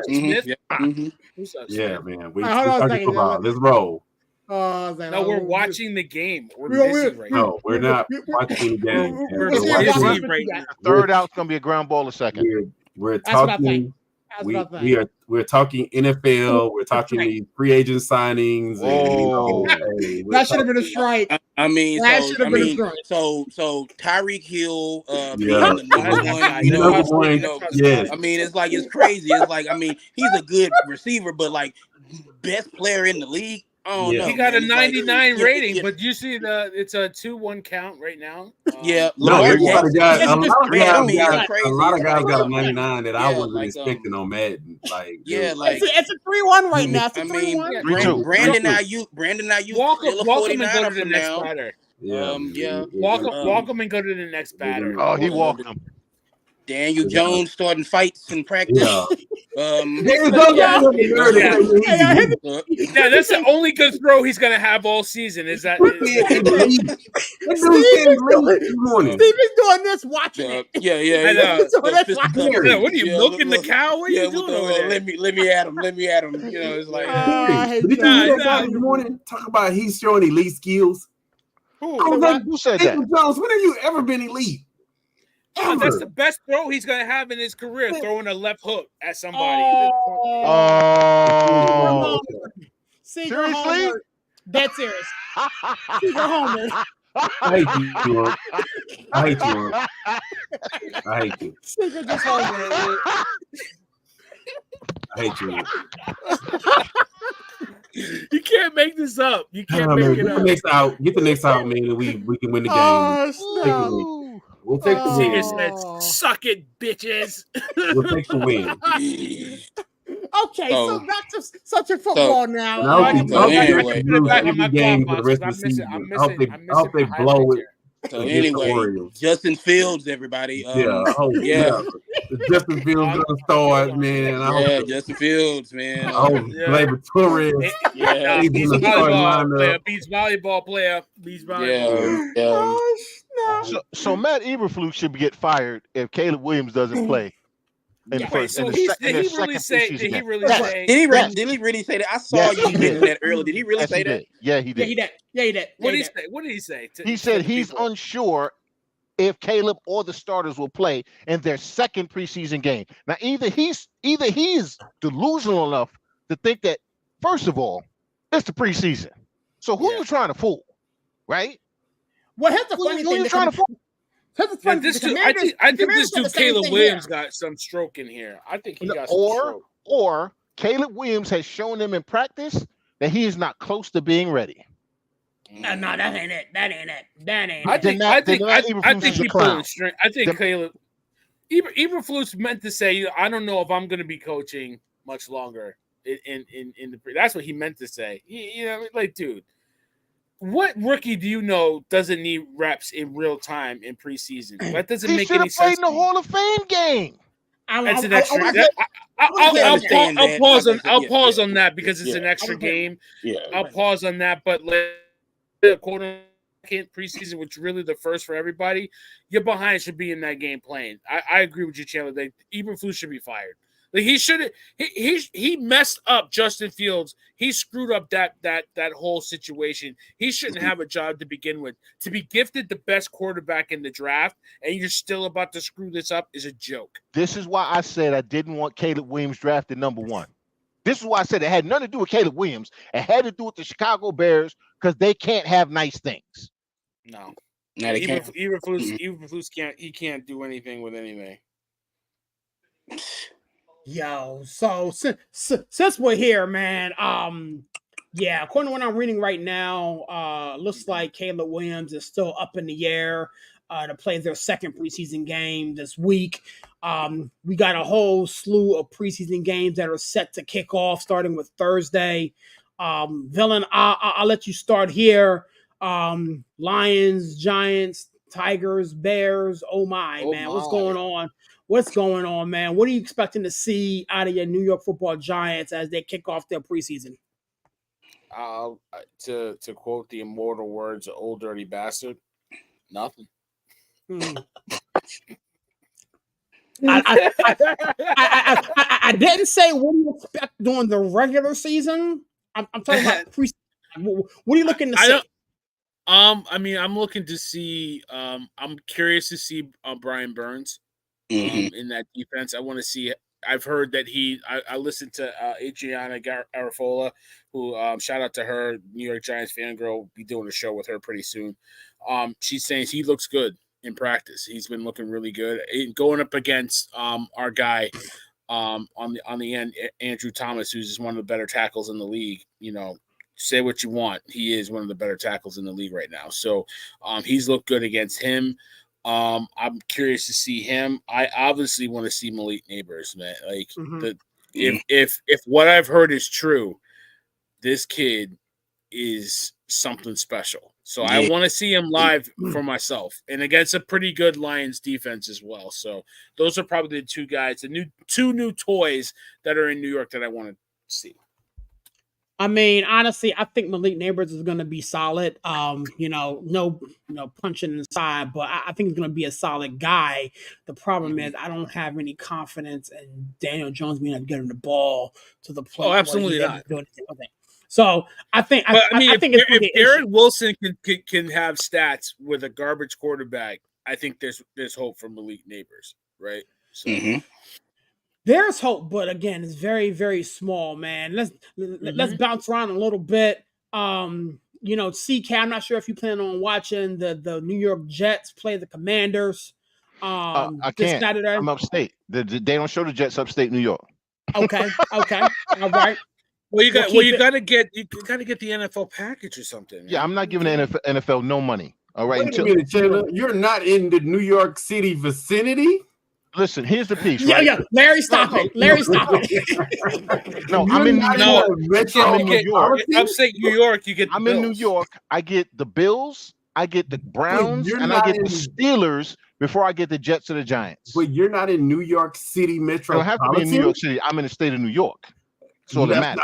Barry he couldn't be Barry because Barry's not in New York. He's in Connecticut. Be in New York if you're not from I'm in the tri-state area in Connecticut. There's no such thing as a tri-state area. But see, I can't speak on New York. Yeah, no such thing. I'm not in New York, like Chandler said. But what I'll be able to watch it on a replay on NFL Network, and all I'm expecting from the Jets, since Aaron Rodgers ain't gonna play, according to Robert Saleh, which was news to Aaron Rodgers, by the way, and this is why I said that the Jets are gonna suck. Okay, you mean the guy that didn't show up to camp, that guy. Listen, yeah, that guy. But here's the piece: he told them he wasn't showing up, and then the head coach went out there and threw him under the bus. Now, whether you agree with him being there or not doesn't matter. If you tell me, Barry, I'm your boss, you tell me, listen, man, I'm not coming in on this weekend, right? I'm not coming in, and I'm like, yeah, but we got that. You say, listen, I got plans. I'm not coming. And you tell me months before. How in the hell do I then go and tell everybody in the building, well, Barry not here and it's not an excuse? You already told me. It ain't an excuse because you're supposed to be there. But you already told me. But here's you're supposed to be there. He You're did supposed not to be at have work. to announce that to the world. You could have fined him. You have to announce Bernie Mac. Like, I ain't come here to work. And here we go again. Here we go again. Robert Saleh went out and said to the media before he talked to his player, this player wasn't going to play. He told that to the media, but he told it to his player. Okay, he keeps throwing darts at Hassan Reddick. Okay, Hassan Reddick don't know you, bro. Hassan Reddick is the best defensive player outside of Quentin Williams on your team, and you keep throwing darts at him. Dude, Robert Saleh is a clown. Okay, he is a terrible damn coach. And I don't give a damn who his quarterback is. I don't give a damn who his wide receiver is. That team is not going to win with him as the head coach because he can't manage simple situations. This is a simple situation. You got a guy holding up a contract. You know what says the head coach? You say, listen, that's the business side of things. When the front office and them get it worked out, he'll be here. Other than I'm not going to speak on him. He keeps throwing darts at him. Okay. Yep. You think Mike Tomlin's going to throw darts at him? He said, listen, they ain't got nothing to do with me. He's not here. He's dealing with his contract. When he gets here, and we'll deal with it then. You don't keep throwing shots at him. That's what good coaches do. Good coaches manage the small situations. Robert Saleh allowed the entire team to get on a plane saying Mike White with Mike White t-shirts on before he ever decided to bench Zach Wilson. He basically let the team throw him under the bus. He didn't. Man, listen, don't get me started on that clown. Yeah, Chandler is very upset right now. I love this energy because he got on the show and said he was going to be nice, he was going to be kind, and now we can't have that. We can't have that. I need angry Uncle Chandler. I'm going to make him angry. Hassan Reddick is the third best defensive player on the team. You forgot about Sauce Gardner. He's your best defensive lineman outside of Quinnen Williams. You got nobody to run. You got nobody sack the damn quarterback. Okay, Jermaine Johnson is not ready yet. Will McDonald is not ready yet. You got nobody to rush the damn quarterback, and you're going to piss him off. Oh, by the way, Hassan Reddick's going to wind up on the damn Baltimore Ravens. They'll pay him. Don't do that to me. That ain't gonna work. That ain't gonna work. Evil on serious, Ricky Bobby. Don't do that. I'm coming where you at and kick you in the kneecap. Don't play me. Put that evil on him because you know he ain't gonna want to see that. He ain't gonna want to see that. Justin Fields gonna be returning kicks for sure because he ain't gonna be run away from that boy. We'll get to that in a minute. Man. Larry, talk to me, my guy. The 49ers are going on the road to play the Tennessee Titans, man. What are you looking at from your boys this week as they get ready to pop the top on their season here? I wasn't going to say nothing, but, I just want to see what some of these young guys going to do. I mean, we don't play for, August. We don't even play for, like, October. We playing for December and January. Like, I didn't think, even though Christian McCaffrey got a calf, I didn't think he was going to really play this preseason anyway. I thought he was going to maybe get like 1 or 2 snaps and be like, okay, Christian, go sit down and, flex your muscles. Mm-hmm. I think Brock Purdy was probably going to get a couple of throws in. We got some really good backups. I mean, I like that we signed Dobbs. Probably going to see who's going to fight for that third out of Allen and I forgot the other guy's name. But like I said, I don't see the Niners. I'm put like this. I don't see the Niners. I don't see the Chiefs. I don't see the Ravens. I don't see a lot of the top teams that were fighting for championships actually playing starters. Not that much. Maybe come in, break a sweat. Now go sit back down. We might see Patrick Mahomes throw 2 passes, and Kelsey might catch 1, and it's like go cheer and all this other stuff, because most of the really good teams, they're not really worried about starters. They're worried about depth. They're worried about getting the rookies a shot and seeing who's going to fill in, 4th string, 5th string, who's going to be on the roster, who's going to be on the practice squad, because then now they can sign more guys on the practice squad. So I think that the really good teams is just it's nothing worth anticipating even seeing. I think that when you look at like some of the bad teams, like I wouldn't mind seeing Commanders actually play, some of their starters, or I wouldn't mind seeing, even and we give Chandler hell, but the Jets actually have some proven vets on that team, and I wouldn't see them really playing a lot of vets. Let's let that undrafted free agent come in and throw passes, not Aaron Rodgers. Aaron Rodgers, we need you running on the treadmill and fussing at people at practice. We don't need you throwing preseason passes, but. We'll see. I kind of hate the fact that, so we're talking preseason, I kind of hate the fact that, a lot of these top tier rookies we're not seeing, like Caleb Williams. I would have seen him at least, come in, break a sweat. Let's get a glimpse of some stuff. We know these teams ain't running their real offenses. We know these defenses ain't running their real defenses. But let's just get a quick little glance. But, a lot of guys, I think they just taking that precautionary route. It's nice to have, that going on, considering preseason games are like $7 in some places. Yeah. I wouldn't mind I wouldn't mind going to an Atlanta game in the preseason and pay $7 to get in. I can have a feast for $20. You know what I'm saying? Cheaper than a damn regular season game. That is wild. Yeah. Yeah. You know what? Before we get out of here, Steve, you and I are locked up this week. Do we though? The Houston Texans play, the Steelers, you know what I'm saying? I mean, you come to Acrisure, you know what I'm saying? What are you looking at from your perspective as the Houston Texans try to get a win this preseason? I was thinking about maybe heading down there, but it's like it's the first. It's a preseason game. It's like I don't want anybody getting hurt. Seven shouldn't be anywhere near the field. Or if he comes out there, a couple hands off, maybe a pass get loose or whatever like that. And it's weird seeing where the Texans were a couple years ago, to where everybody on the team need to play every second of preseason because they need it. To where now it's like, hey, we got guys. We need guys to stay healthy. We need guys to sit back and just relax and just kind of cheer on the guys who are trying to make the 53.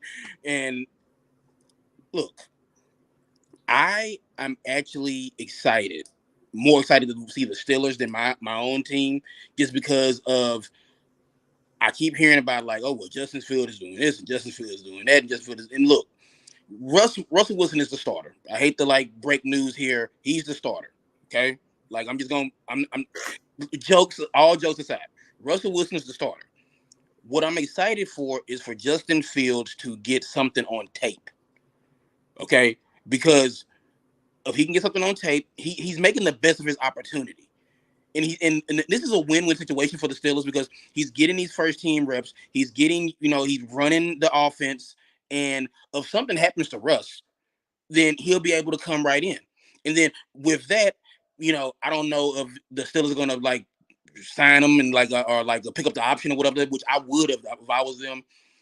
But let's see what happens with that. But I'm glad Justin Field, and we were talking about his former team, after how that shook in Chicago, you could see it. You could see down the stretch the Bears were he was starting to get it. And then the Bears were just like, well, we probably should draft Caleb Williams, but so thanks Justin for the memories, but here you go. But I'm like I said, I might go to the game, I might not. It's I don't know. I just it's the first game of the preseason. It's exciting. Everybody gets excited. But see, and Sirius knows this as well as I do, and I'm gonna say this, and I'm gonna leave it alone. There is always viral video going on around this time of year about a fight at a preseason game. And 9 times out of 10, it's still a preseason game. Because 9 times out of 10, and Sirius knows this, these are the people who cannot go to regular season games. So they go so hard during these preseason games. Just they start drinking at 2:00 in the afternoon. And they just and it's just and they go so hard because it's to go in that stadium, it's a special thing for all fans, but for the Steelers fans, they go so hard because these are the tickets that companies give away, that people who have season tickets you know what, it's a preseason game, whatever, because you're not gonna give away any tickets to Steelers, Browns, Steelers, Ravens, whatever like that when the season comes. So this is the lowest common denominator, and I ain't talking about Steelers fans. This is just people in general, people who don't know how to act when they done had a couple beers or whatever like that. They're going to be airplane bottles all around, all over the bathrooms and stuff like that. It's just these people, they go down there, they go crazy, and it's crazy. But I'll say this, and then I'm done. This is one of my favorite times of year, fellas, because you know why? You will turn it on NFL Network, and at any given time, there's football on. It's what I do. I literally just turn on NFL Network and it's Steelers, Steelers Texans game. Just turn it on there. Here's Commanders Jets. Whatever. I love it. This is one of my favorite times of year where I can just eventually, over the course of the week, I will probably watch all of the preseason games because I'll just put it on NFL Network and just be all right, cool. So that's one of my favorite times of the year for that, guys. Doesn't that interfere with your coaching, though? Doesn't that interfere with your coaching? No, it doesn't. I mean, it's early. I mean, things are on cruise control. It's like look. What I have built at Purdue, what I've done, like Purdue is a machine. It runs itself. I don't have to be there. You know, I have Broyles award-winning assistant coaches. I have a top 10 recruiting class coming in. You know how hard it is to get kids to come to West Lafayette, Indiana, to play football. It's tough. You know, but I'm doing it. You know, here's I understand for the established teams why you're saying that, but everybody's got a rookie quarterback. They need to play. Mm-hmm. They need to play because Caleb Williams took maybe 5% of his snaps for his entire college career under center. Mm-hmm. Okay, we still don't know if he can read a full field. We still don't know that. I mean, a real full field, can he read it? We don't know. Because he's been taking snaps out of shotgun. It's very different under center, turning your back on a play action pass, all that nonsense, right? Mm-hmm. This is why, even with the Jets, Aaron Rodgers hadn't played in 2 years. Mm-hmm. Okay, he has never really thrown to Garrett Wilson in a real game. You call preseason. Preseason may not be a real game, but it's a real game.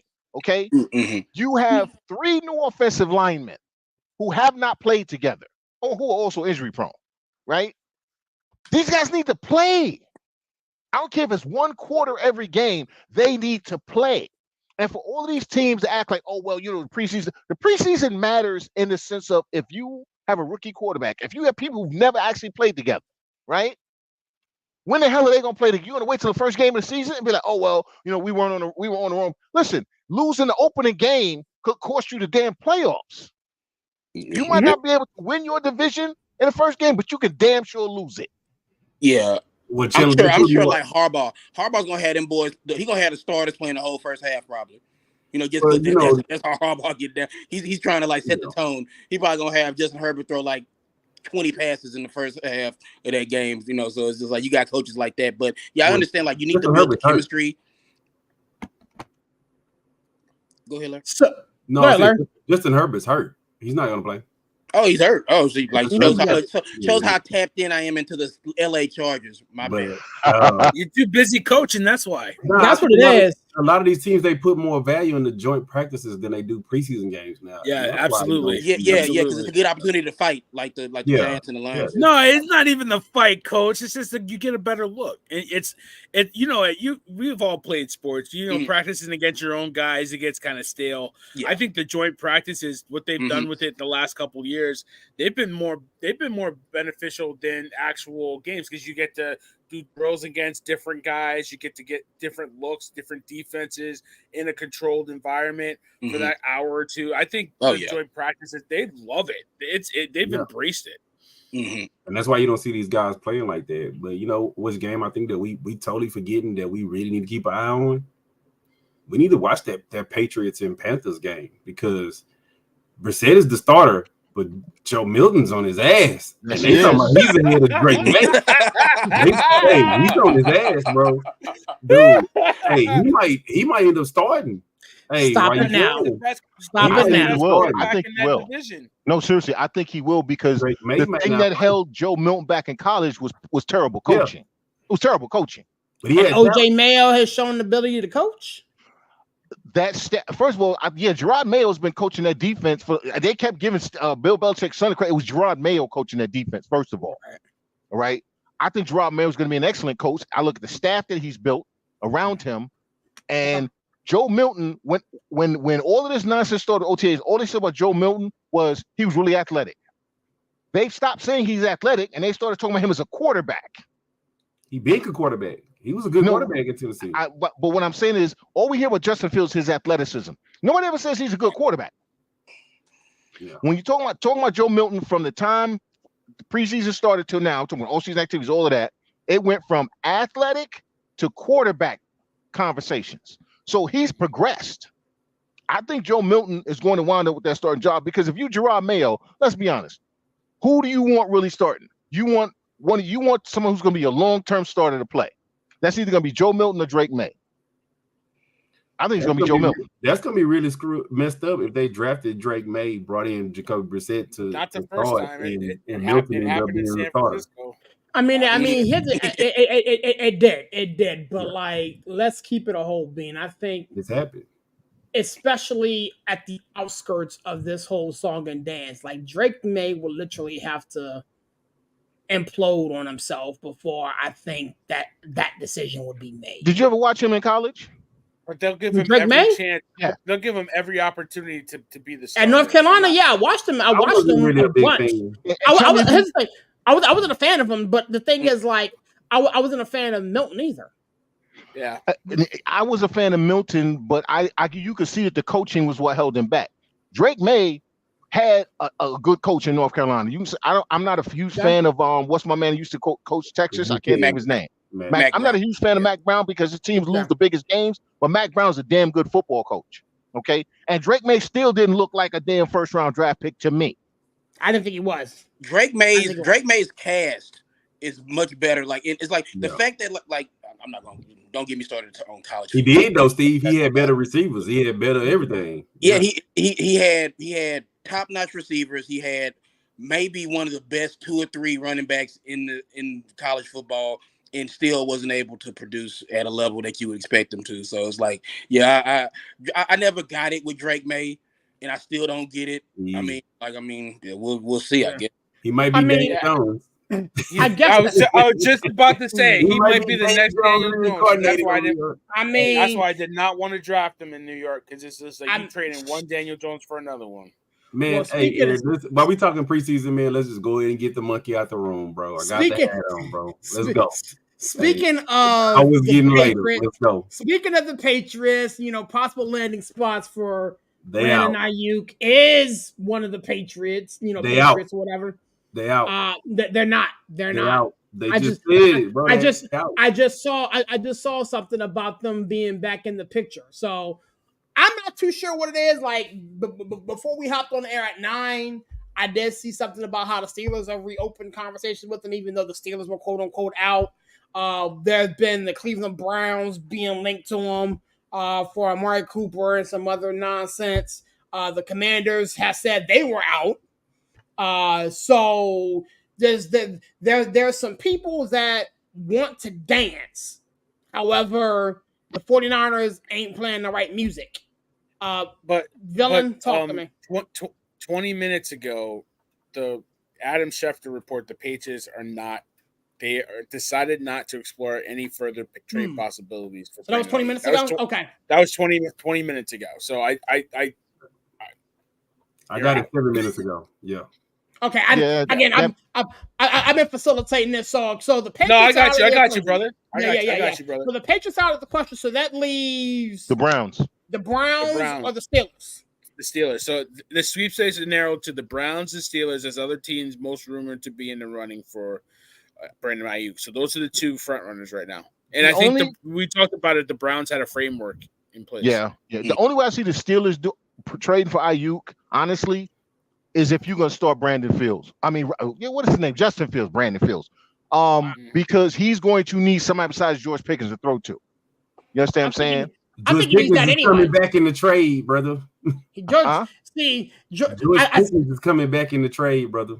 I don't think George Pickens so? Leaves. No. I don't know. No, absolutely not. You can't. Dude, because it's multiple. You gotta have to pay him. You gotta pay him. Okay, so y'all want me to go into this, right?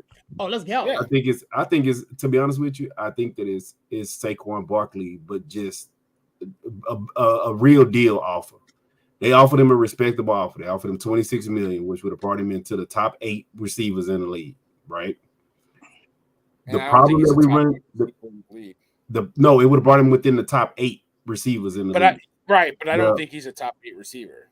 Yeah, and that's one of the problems. This is why the Steelers trade, I don't care what Aaron says, is the fact that, like I told you, if you look at the last 5 or 6 top receivers that have been traded, they've been traded for either multiple first-round picks, either a first-round pick, second-round pick, a player.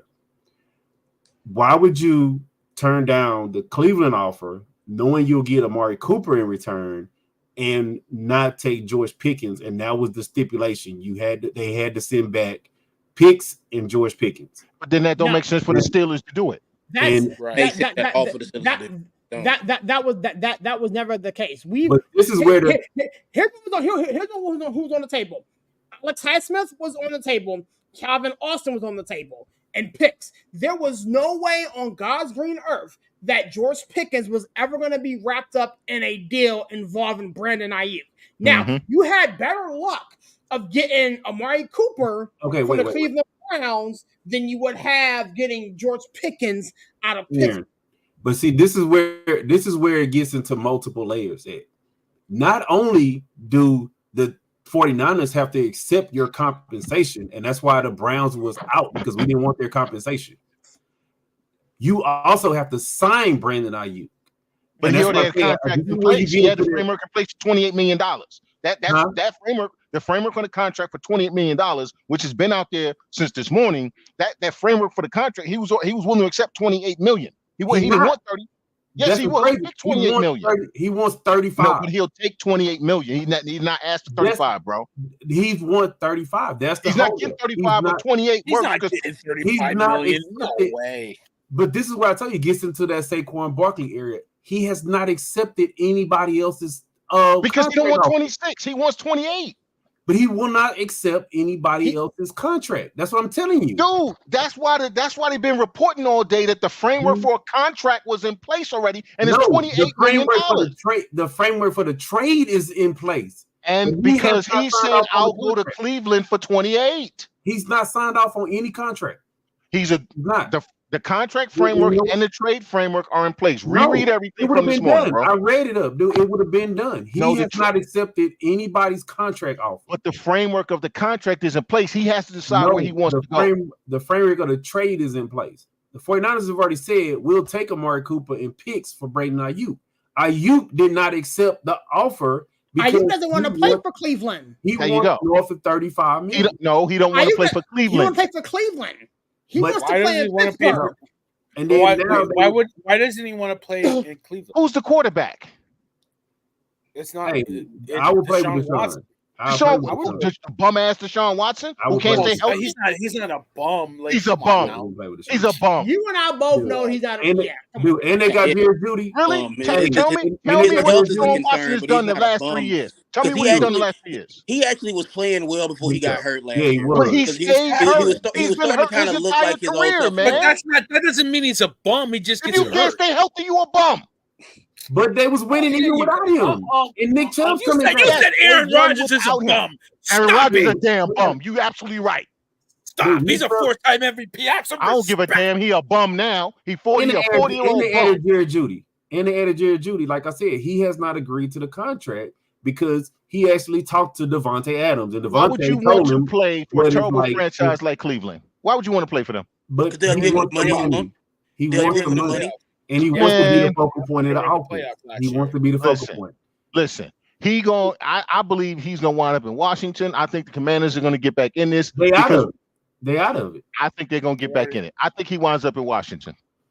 Well, it wouldn't shock me if he was. Again, Washington doesn't necessarily shock me, but I'm pretty damn sure he's not gonna end up in Cleveland. I can tell you why he's not gonna end up in Washington, because the Niners know that their championship window is open, and they're obviously said they're not willing to trade him for just picks.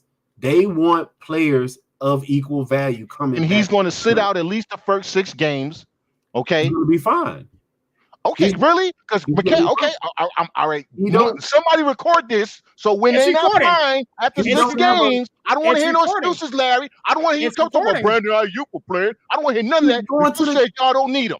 You say y'all don't need him. I didn't say we don't need him. Yes, you did. Yes, you did. Multiple times. No, I said I'm tired of the drama. Oh my God, you did. No, I said I'm tired of the drama. Aaron, quote me on it. I said I'm tired of the drama and go ahead and trade him. Okay, listen, I know I got damn Alzheimer's. I distinctly remember about a month ago when we first talked about Brandon Ayuk, you said he's the 4th best guy. We don't need him. We can get rid of him because we got Jimmy Pearson or Pierce Paul or Piper Perry or whoever the hell it is. I said he's the 4th best player on the team. I didn't say we didn't need him. I said, but if we're going to trade him, I said I'm tired of the drama. So trade him, but we are not going to trade him just for picks. So Washington has nobody to return in that trade. That trade has to be someone like a DJ trade. where you send us You a wouldn't really take, good you wouldn't player take and Josh most of the picks. Dotson? You Huh? wouldn't take Josh Dotson or No, Jahan you would have to, Dotson? No. Washington Jahan would have to send us Dotson. back McLaurin. They would have to send us back McLaurin and Oh, multiple come draft on picks. now, Oh, Larry. come on, now They would you have just to. come on. See, That's like trading They would have him to Dallas and wanting CD Lamb. Like, give me a break. Brandon Yeah. Ayuk. Not, Yeah. Come on, listen, give me a break. Here, But you gotta I remember. give you top 5 receiver in the league for a top 15 what type guy. No, like no Lynch way. is not. No way. Lynch is No not. way. Lynch is not trading him without getting back a player to replace him with. Then That's just you're pay not the trading man then. You're not trading so him. Yeah, ultimately, if you're gonna ultimately trade I end up thinking Terry they worked out the deal, and he if stayed. you're gonna trade for Terry, then you might as well pay him $38 million a I actually year. think- Like, what are we talking about? I actually think that he's going to stay. They're going to work it out, and he's going to stay because he has not accepted nobody else's trade offer. Devontae told him, "This is only what it's team like he wants to going and play getting for is paid Pittsburgh. on a bad team." That's the only team he wants to play for. It's Pittsburgh, and it's Pittsburgh. No, That's the only team. That's he the only didn't team. even agree with that. But that's what I'm saying. The only team that he has come out and openly said that he wants to play for is the Washington Commanders and In Pittsburgh. Pittsburgh. Yep. Yeah. That's So it. but I'm gonna just put it like this: if y'all really want Brandon Ayuk, would you not trade Brandon Ayuk for Pickens? No. No. You just wait for him to be a free agent. No. Yeah. Exactly. Why would you- Which is what I told you. You can go ahead and play hardball and do all this, gyrations. He'll sit out and you're losing for nothing because No, we're you're not. not going to. No, we're not. You're He not going can't go to nowhere. You're not He going to can't tell go him nowhere. again. All He's he has to play at least 8 games. So he can sit out the first 6 games, take the fines, come in, play the rest of the season. He's got his credit for the year. Then he's a free agent He's after not the a season. unrestricted. We can tag him. They're We not have going to nobody tag else him. to tag They're him. not going to tag him. We have They're nobody. not gonna go. Why would we? Why But would we not Larry. tag him and pay the 26 that he was going to get anyway? That makes no Because you already wanna said go you don't want to through give this it to him.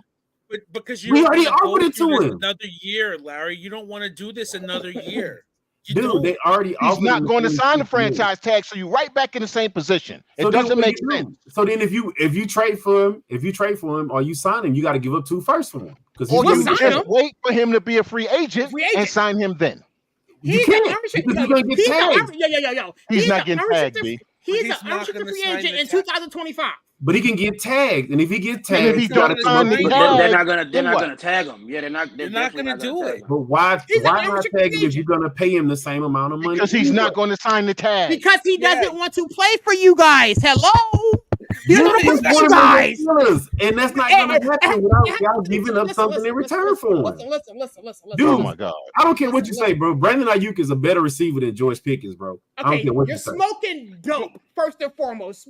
Smoking dope. No, I'm But not. second of- You second of smoking, all- you eating edibles, bro. You vaping, you doing all of it. Okay, First so and if all foremost- this was reality, why the trade ain't happened yet?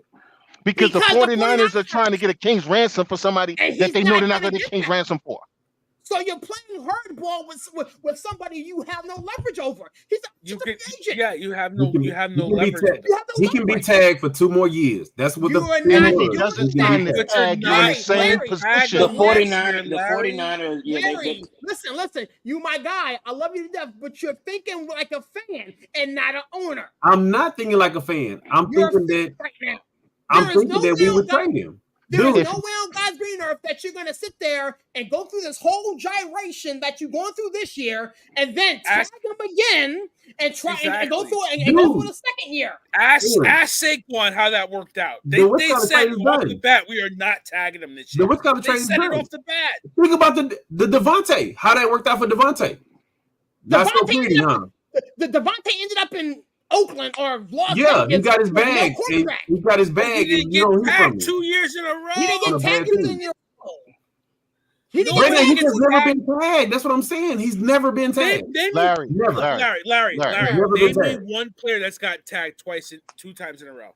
But Brandon Ayuk has never been tagged. We have Okay, but nobody Larry, coming up He in got Larry, tagged 2025. this year. Why No, would he you didn't. tag? That was a No, they fifth-year didn't tag him. option. They didn't tag him. Why That's would a you fifth-year tag option. some? That Larry, wasn't a tag. Larry, hold on. Why would you trade somebody who's willing to lose money, right? Rather than sign a contract with you, and then you think he's going to sign the franchise tag? He don't have to sign it. Yes, he does. No, If he he don't sign don't. it, yes, He you has to do. sign it to You get have his to money. sign it. No, that's He has to wrong. sign it to That's get his wrong. money, You but he have don't to have to sign sign the tag. Yes, he does. No, he don't. Yes, he It's just like Chris does. Jones. Oh Chris my Jones God, have to dude, Yes, sign it. he dude, do does. your research on this. Larry. To get, They have to to get, sign it. They have to get, agree to the tag. No, Chris Jones got tagged last year, No. and he did not sign it, but he Yes, got he tagged. did. Ask T. Higgins what's going on right now. He had to sign the tag. No, To but he get- couldn't go to nowhere. get paid. He couldn't To go get nowhere. paid. He doesn't He have gotta to sign it. sign it. He got to You sign don't it to have get paid, but he was already tagged. That was If the he problem. doesn't sign the tag, then he sits for the season. Yeah, He's that's sick. so Okay. that's You two have to. different Le'Veon You Bell. have. I But think You Le'Veon have Bell. to that's play. two different things. That's two different No, things. what you I'm have to saying is- play. You have to play under the tag. When Yes. when you are tagged, the whole thing is like so. If you're going to play football this year, you are Then you going gotta to sign- play right, under the right, franchise right. tag. But You this He can't can sit say out, you but he can't. doesn't. You can't. He's not forced to. He's not. But he's not you, forced you to don't. sign it. You don't have to sign it. You just can't play Right. football if you don't. But that's my Exactly, point. If he's exactly. willing to That's- sit that's out now and miss out on 14 million, right? If he's willing to sit out now and he's already got guaranteed money coming, you think he won't not sign that tag? How many times NFL players say they're going to sit out and bring their ass back in? But we're not talking about. We're not talking about that because it was just like, oh well, he don't have. I'm to not sign it. saying Like, I'm not saying this as a fan. I'm just saying is that the Cleveland trade was agreed to. I'm fine with the Cleveland And I'm trade. saying y'all why underestimating wasn't this it young done? man's resolve. So I'm saying why you're are they underestimating not- this young man's resolve. If the 49ers and the Browns were agreeing on a trade and they were good with that, how come he's not signing right now in Cleveland? It was already agreed to. Then It was already agreed to. how come he's not a Cleveland Brown then? Because How he come did not want to take them. He did not want to take the money. That's It the doesn't problem. matter. You can still trade him. He doesn't want to play in Then it's Cleveland. Cleveland's No, problem. wait. It's two parts to it. Now, I've been reading this the whole day. It's two parts to it. We have to agree to the trade, but he has to agree to the contract. They're extension. allowing If not, him to he's do a that. rental. They don't have to do that. They can just trade him. And No, then he's Cleveland's that's problem. not. People are No, not willing exactly, to trade for but him wait, without hold the on. contract. You just answered your own question, Chandler. He would become Cleveland's problem. No, Why would exactly. you trade for somebody that's not going to sign? But what Larry's saying, Why would, no, wait. Hold on, Chandler. Why would you trade another receiver for a guy that's only going to stay no, there you for 1 wouldn't. year? But my point is, Exactly. if Brandon does have leverage. He does. He do. I'm not saying he Larry, doesn't. I'm not hold on, saying he Chandler, doesn't. I'm not saying he hold on. doesn't. Yeah, but hold on, Chandler. That's what I mean. Brandon has the leverage in Yes. the fact that I'll only play 1 year, then I'm out. I'm not Because he's unless a you rental. give me the Exactly. contract I want. You see, They but don't you, want it. They don't okay. want to give up a king's ransom for a rental. That makes no That's sense. what everybody's Because the saying. Cleveland That's what I'm Browns saying. would do the same thing that the stupid Jets did. They traded for Hassan Reddick, who said, "I'm not playing for you on this contract." And where's Hassan Reddick? Sitting at home right But- now. Exactly. But that's what I'm CeeDee saying, Lamb bro. and Brandon So Ayuk. you don't want to be the Jets if you're the Browns. You don't want to Yeah, be bro, the Jets. But do you gotta make trust sure the this Browns? guy- Do you trust the Browns to not make that dumbass trade? But them being dumb is one thing, but being smart is saying if I'm Yes, going bro. to give up a king's ransom for this guy, I got to agree make with you. sure that he's got to be here for at least 4 more No, years. I agree with you. Jets- What I'm The Jets didn't do that when they made the Exactly. trade. They didn't Exactly. secure the back, which I talked about last week, and I said the Jets was dumb for Yes. trading for Hassan Yes. Reddick without securing his contract. But And my now point they got is a guy that that's San sitting out. Francisco could find somebody dumb enough to do that. Is my point. Yes, But you know that's what I'm the saying? thing. This is the thing that I think that y'all failing to realize, and Barry hit it on the head, bro. When the Steelers reached out, when the Commanders reached out, when the Patriots offered him a king's ransom. They said they was going to make him the highest paid receiver. Dude, when these teams reached But they out, couldn't agree the on the only- compensation. the If it only wasn't- reason why these teams were willing to talk to the Niners was contingent on him signing a contract extension. He has not agreed to a contract extension with anybody. Which Anybody. blows your theory out of water if it's about money. If it's about money, he'll be in Cleveland right now. He'll be in New England right now because the New England Patriots, to your own admission, has offered him to be the highest paid receiver in the league. Because he's not New England, it has nothing to do with money. He doesn't It's want a to play two-part. with y'all. No, but it's two parts to it. That's what I'm telling you. We have to agree to the compensation. He has to agree to the extension. We have the framework for the Cleveland trade already done, but he won't sign an extension. He He doesn't want to has play. not agreed He doesn't to want to play for extension with Cleveland. anybody. Why would you want to play for Cleveland? That's what we've been trying to tell you for the past 20 Okay, minutes. so He doesn't let wanna me play back it up. Let me back it up. This is what y'all failing to realize. If say he wanted to go to your Steelers, right? If he agreed to the contract extension, then now all they got to do is work out the compensation. Yes. He has not agreed to an extension with Cleveland. Because the Steelers dropped out because they didn't have the compensation to give the Niners. Yeah, he didn't even agree to an extension with the Steelers. He has not agreed to an extension with nobody. The Steelers dropped out because of the ask from the 49ers. I think he's playing these games to come back. There's too many variables going on in this. He's not playing. He's not playing it down in San Francisco. Because honestly, you know what? I don't think he's going to play it down. Period. I don't think. I think it's going to be a while before he sees. He's not coming until at least Game 6. He's not playing until at least Game 6. And because Larry and Chandler, everybody is right. He's not going to agree to an extension. The 49ers are trying to hold you up, and a team's not going to trade for you unless they get what they want, which is an extension. There's too many things that are working against each other in this trade variable that this is going to be a mess until week 6, like Chandler said. But this is going to be an absolute mess. This is gonna clear up in about 2 weeks. I can tell y'all when it's going to clear up. It's going to clear up when we defer a bunch of this guaranteed money to Trent. We free up some more cap space, and he's gonna say, you know what? I'll take this $30 million and I'll stay my ass in San Francisco. Listen, I like the Arnold Palmer Arizona iced tea. Just so we clear, Larry, I like the Arnold Palmer Arizona iced tea. That's when it's gonna clear up. Because I don't know about you guys, but I would have took the Amari Cooper trade because Amari Cooper, his cap hit is at $1.2 million right now. We would have had $40 million in cap space. Mm-hmm. Hey, Justin Simmons is sitting out there. There's some good free agents sitting out there. I would have took the Amari Cooper trade, but it hasn't happened. Brandon, last thing, Brandon Ayuk is going to call San Francisco's bluff. San Francisco's going to come down on the price, and he's going to be a Steeler. That's what I don't think so. I mean, that's what I think is going to happen. Steelers don't even have a cap space to pay him. We do next year. Yeah. So you get it. You don't. He plays on the last year of this deal. And then have money next year. Next year we'll have over $90 million in cap space. We can do whatever the hell we want to do. Can't they do the extension mid-year and then it doesn't count? Next year we'll tag him and we'll trade him to you for 2 firsts and y'all can pay him. Okay, you hold that thought, bro. They're not going to let him walk for nothing. I'm going to put it like that. But Larry, you understand what an extension doesn't start this year. Extension starts next year, and the Steelers have the cap space to do it. Yeah, and next year we'll have the cap space to pay him too. And I'm gonna like pay him, bro. We might lower the asking price on him, but they're gonna tag him, and it's gonna be a sign and trade. They're gonna y'all got Jimmy Pierre, whatever his name is. It's gonna be just like. Do you guys realize that the Niners are paying Deebo Samuel as well? Yeah. And you got to pay Purdy $60 million next year. You ain't got the money. We're not paying no 50. Next year you guys are in the hole. What are you talking about? We're not paying right no now? 50. What you mean? You got to pay him top of the market money, bro. We're not paying Brock no 60 next year. His contract, his won't kick in for like 3 years. No, you're wrong. Okay, that's thinking you're getting a hometown discount. Like honestly, get your bread. People are really thinking Brock is going to take $60 million, and that's not going to. He's taking it. You got to pay him at least 55. He's not taking under 55. He's going to probably be around that 40-ish. Okay, you hold that thought, man.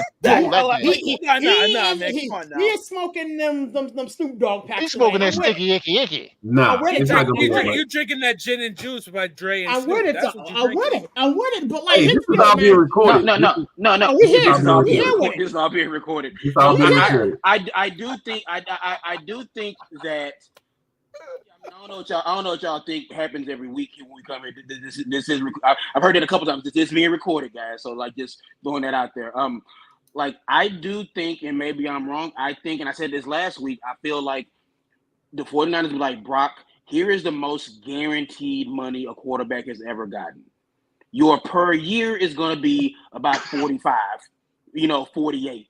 But here is whatever million guaranteed. Here is a check for $235 million. Here's your $235 guaranteed, but your per year is going to be 45. But Steve, if you Brock Purdy and you just watch Jordan Love get paid for 7 games, and you have been to the Super Bowl, how many times have you been to the Super Bowl with him? Once or twice?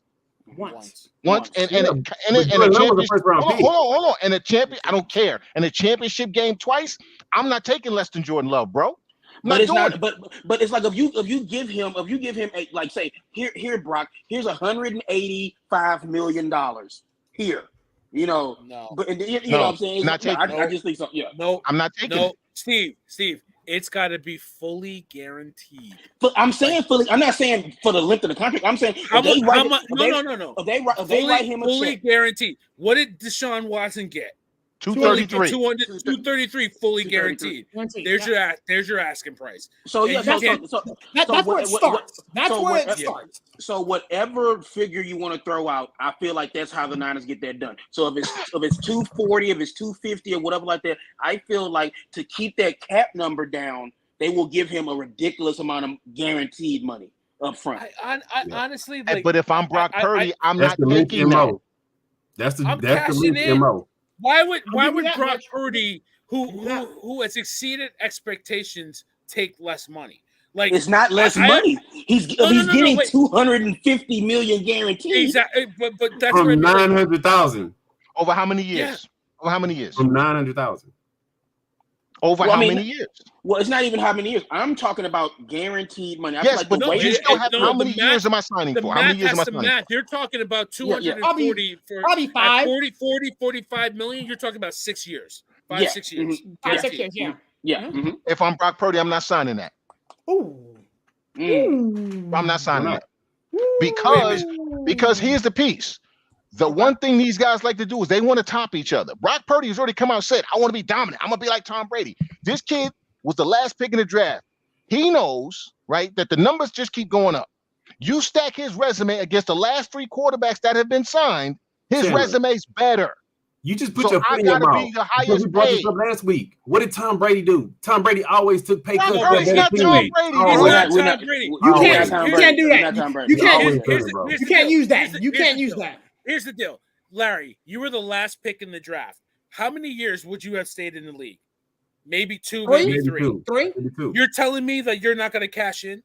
That you have the opportunity to be the highest paid person in the league from the last pick in the draft, Mr. Irrelevant. But you're telling me this kid would take a hometown discount? But I'm not saying hometown discount. I'm just saying that he's cashing in from what he was making. Dak Prescott, first contract. He was not making no money. He cashed in. He ain't take the Cowboys to the Super Bowl. He cashed in from what he was getting paid. But that's not what they wanted to pay him. They wound up paying him because he took them to the cleaners.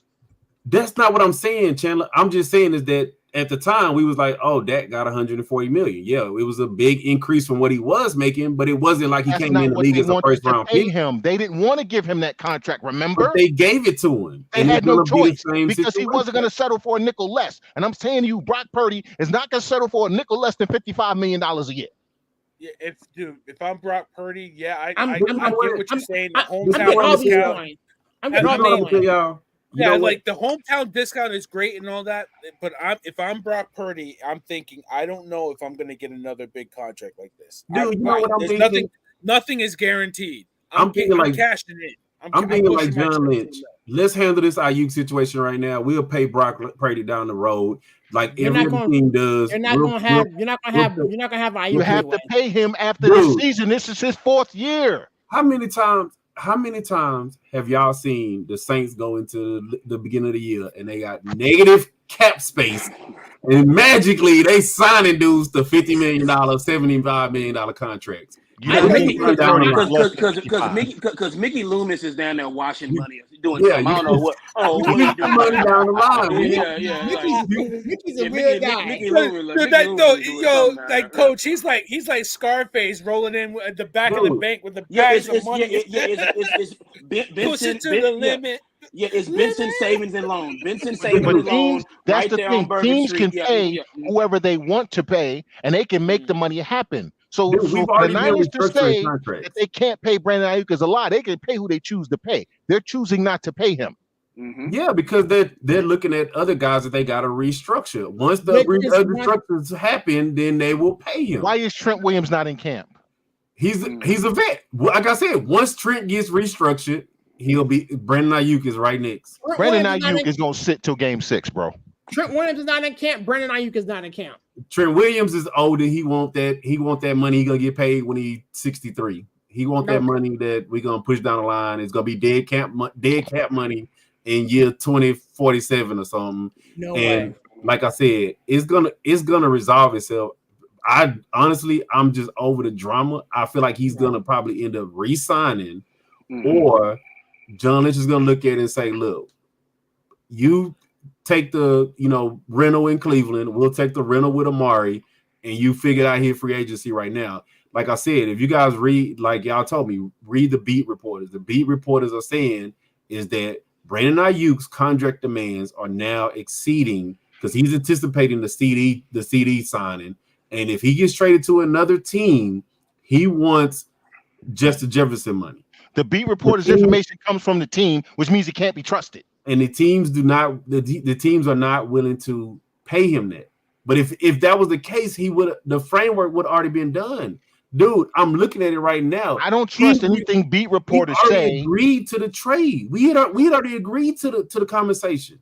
Who was it that put out the information? It was somebody put out some information. It was a reporter, and I said, but the team basically used him to lie. I can't remember. Was it basketball? That was our buddy on ESPN. They used it. Yeah, the teams use the beat reporters to lie to the fans. They've been doing this for generations. Okay, so let's just put it like this. Let's just use some common sense here. If Brandon Ayuk was going somewhere, even as a rental, this trade would have been done.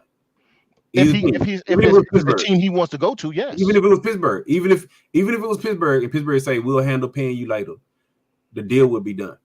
No, because the 49ers want specific compensation, and the Steelers aren't willing to pay that compensation. Again, there's two prongs to this, bro. Yeah, it is. But if that's the receiver that you really want, and you're thinking I'm not gutting my team for him when I can sign him as a free agent. Bingo. Okay. But you got to give up something for him. No, I don't. Not if he's a free agent. Not if he's ever going to sign him. Dude, what's the guy from Kansas City? He got traded, the cornerback. He got traded this year. L'Jarius Sneed. L'Jarius Sneed. He got tagged. The Titans had to trade for him, even though he was tagged. They had to trade for him. The Chiefs weren't willing to pay him, and they did him a solid because he helped them win a Super Bowl. Dude, he signed the tag, but he accepted the tag. But he was tagged. He signed the tag, Larry. He accepted the tag, Larry. You're missing that whole piece of the puzzle. If we're playing hardball right now for compensation, why would we let him walk for nothing next year? Because you guys are being dumb. It doesn't matter. Lynch signed him last year, bro. Lynch is not going to do that, bro. He's came on record and said he's not doing that. They gave up Winston Buckner when they shouldn't have, and then wound up having to go pay a guy that overpay for a guy when they could have just kept Winston Buckner. Man, we overpaid Solomon Thomas too, so I get it, bro. Like, dude, I get what teams make mistakes, man. They do, but Lynch is saying that Brandon Ayuk is a critical piece of the. I don't believe a damn thing John Lynch says because he ain't showed it with the money. What else is he going to say? What else is he supposed to say? Brandon Ayuk is some trash. So I'm a. But you know what? I'm gonna diminish his trade value. You know why I'm gonna go with this, bro. Jog our memories back. We all not that old. Chandler, reach into that one part of your brain that ain't in dementia phase. Didn't we just go down this whole show and game and boat and show and all this with Debo? Only for Debo to resign. Because he wanted to be there, though. But Debo never wanted to leave. No, Debo was doing all the stuff too. Debo was doing all the I'm with this team and the scrubbing the social media. Yeah, Debo was doing all the same thing. First of all, nobody really was gonna pay Debo what San Francisco will because one he stays injured, and two, you can't pay him as wide receiver, and he ain't gonna take running back money. So you had to split. You had to cut the baby in half. But you know what? But he's unique in that he only really fits in a couple of systems. But we cut the baby in half, and he got paid. Yes, because he really only fits in that San Francisco system. Brandon Ayuk actually fits better in other systems than he does in San Francisco because he's a route running, downfield guy, and that's not really what Kyle Shanahan does. Kyle Shanahan like them flares and that little short passes that turn into big things. But that's why I would have took Amari. But I'm gonna put it like this: Amari Cooper is also facing your third, fourth best defender, maybe. maybe give or But take. see, Amari Cooper ain't gonna complain about not getting no throws. No, he not. And Amari Cooper gonna run the route the way you tell him to run the route. And he's gonna play for San Francisco, and he's gonna play for an offense that can orchestrate and get him the ball and have him play deep into And like January. I said, and we'll free up. We'll have $40 million in cap space, and then you better add 15 so you can pay Brock Purdy. No, you won't. You're not gonna have $40 million in cap space. We just know this. We're gonna do an intro on the show when Brock Purdy signs his contract. We're gonna do an intro of this clip, $55 million. of these clips right here. $55 million. We're gonna replay this, but like I said, we went through this whole show and game with Debo, and Debo 2 years ago in 2022. I'm looking at it now. CD's doing the same thing right now. Yes. I mean, and CD's not going to show up at camp He's until not he showing gets up the till money. Dallas is going to pay him though. Dallas is going to figure out ways to do it. But it's going to wreck their season because he ain't showing up until he get paid, and Jerry is going to wait till at least game 2 to pay him. Yep, he's going to get paid. He did the same thing with Ezekiel Elliott a couple years ago. Did the same thing with Emmitt Smith. How did Emmitt Smith get his money? He didn't show the first 2 games. They lost, and everybody on the team said, "Jerry, you better pay that damn man." But I'm gonna just put it like this, bro. And the only way I see Brandon Ayuk not ending up back on that team again is if somebody come up with the conversation. Okay, all right, we hear you. We hear you, fan. We got you back. We got you, Aaron. I sent it to you. The last 5 top receivers that have gotten traded for at least the first. Again, I'm not his thing. The compensation that of draft picks is not my issue. Like, if you want a first, fine, I don't care. But we're not giving you Pickens, and we're not giving you overrating Pickens, bro. I really think you overrating Pickens, bro. No, he's not. I think you are.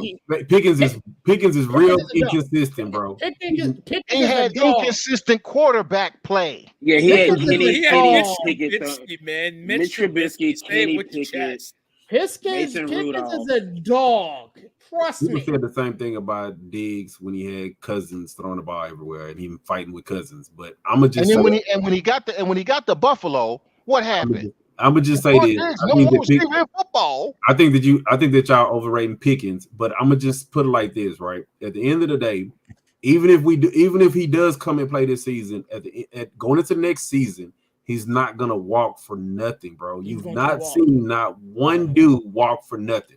Okay, not one. Bro. Here's the thing. Name the last time a top receiver was walked for nothing. Name the last time a team decided to play hardball with a top receiver that worked out for him. Make it make sense. Diggs went for 2 firsts. Diggs played hardball. And how did that work out for Minnesota? I'm sorry. They got Jefferson from one of those games have they won since then? How many playoff games? They got Jefferson from one of those. How many playoff games did they win? We're not talking about playoff games. We're talking about playoffs. We're talking about working out for the team. That means winning in the playoffs. How did it work out? It worked out good for them. They got potentially the best receiver in the league. How many playoff games have they won with that potentially best receiver in the league? They haven't won, but I'm just saying that they got. So then it didn't work out. So then it didn't work out. But when was the last time a top receiver got traded for less than a first round pick? You're not getting George Pickens. You're missing the point, my guy. Again, we can go around and round him for the next after 2 the hours. season, he's gonna get traded, and then you're gonna have to come off at least a first and some other stuff. And then I want to play that game. We can go there. Okay. We'll come off a first, but Pickens is not going to be involved in the deal. With that being said, let me get you guys out of here. We kept you guys way over, bro. We kept you guys way over, man. He's over here looking like he got his pillow warmed up. My man Steve is about to fall asleep. His wife's about to get mad. Villain, talk to me, man. I love you. Steve, give me a plug in the close. I'll shut it down, my guy. No, I'm good. I'm just like, I'm sitting up here. I got the PS5 like warmed up over here. I'm doing some late night cruising over here. So y'all, you know what I'm saying? Y'all guys go on do y'all. Yeah, so like y'all can talk all night. I'm be here. It's like 16-hour days. You know how it is. Like again, like if you see the link, share the link. Boardroom meeting. This was a spirited boardroom meeting tonight.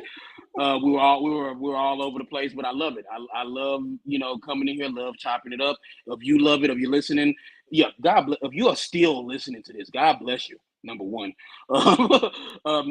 Number two, just we have to sit here and every week talk and talk and talk and talk. And we talk, and I hope you guys enjoy it. It's like we put a lot of stuff into this, and I hope anybody listening to this enjoys this and what we do. So if you see it, do us a favor, tell people about the show. We're here on Tuesday nights for 2 hours most of the time, but y'all know how it is, man. It's like God is good all the time. Water is life. Make sure you stay hydrated out there, and of course, Wu-Tang. It's for the children. Yes, sir. See y'all next week. Appreciate you, Coach. Thank you so much, man. Chandler, man, it's been a pleasure kicking it with you as always, my guy. Give us a plug and a close up and shut it down, sir. A lot of fun being here tonight. This is one of the ways I kind of try to keep my mind active on the days that I can. I don't remember half what I was going to say, but a lot of fun. John Lynch sucks. There was 988 for veterans. Option 1, if you just need to talk, need to do anything. 22 veterans commit suicide a day. Let's cut that number down to 0. And yeah. Hey, Framber Valdez had a good game tonight. They did. He chose violence to lead the show. He chose violence. Thank you so much, Chandler, man. I miss you, man. Looking forward to doing some more shows with you, man. Larry, you know what to do, my guy. Give us a plug in the close and shut it down, my dude. Woosah. I'm gonna call Chandler tomorrow and I'm gonna ruin his day because I just feel like doing it for some reason.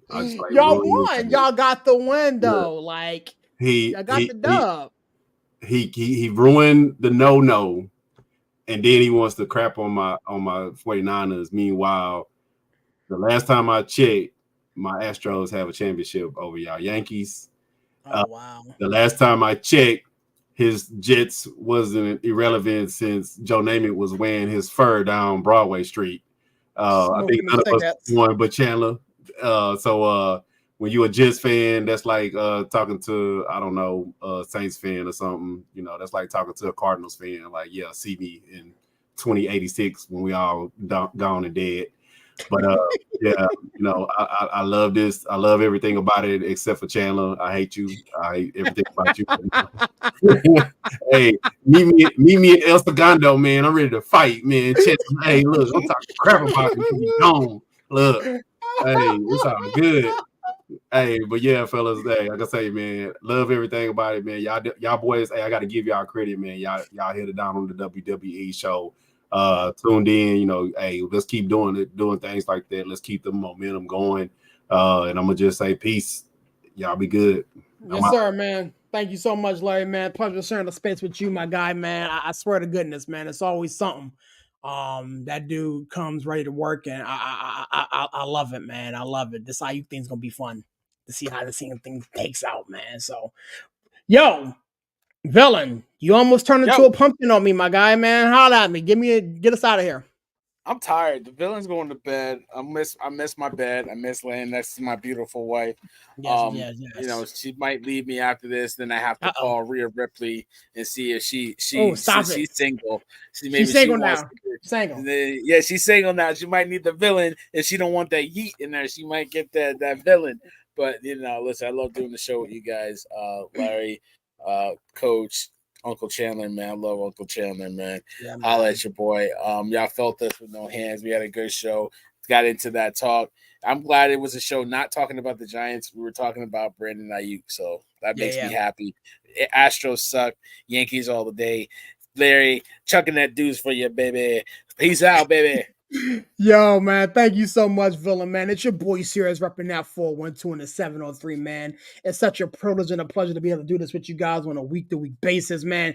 Be on the lookout, man. We got a lot of stuff popping up here in the next couple weeks, man.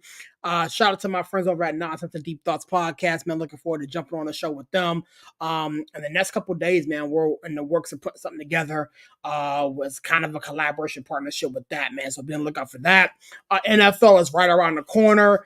So a lot of shows, little popcorn shows and popcorn things gonna pop up. As I said in my open, like, follow, and subscribe, man.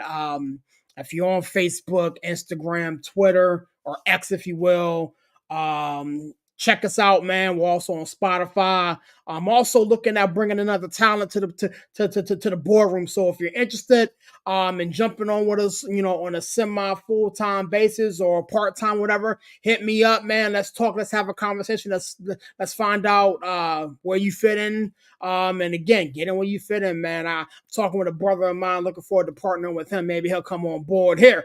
With that being said, God bless you guys. Brandon Ayuk is about to be a Steeler. And it's going to be beautiful. Peace.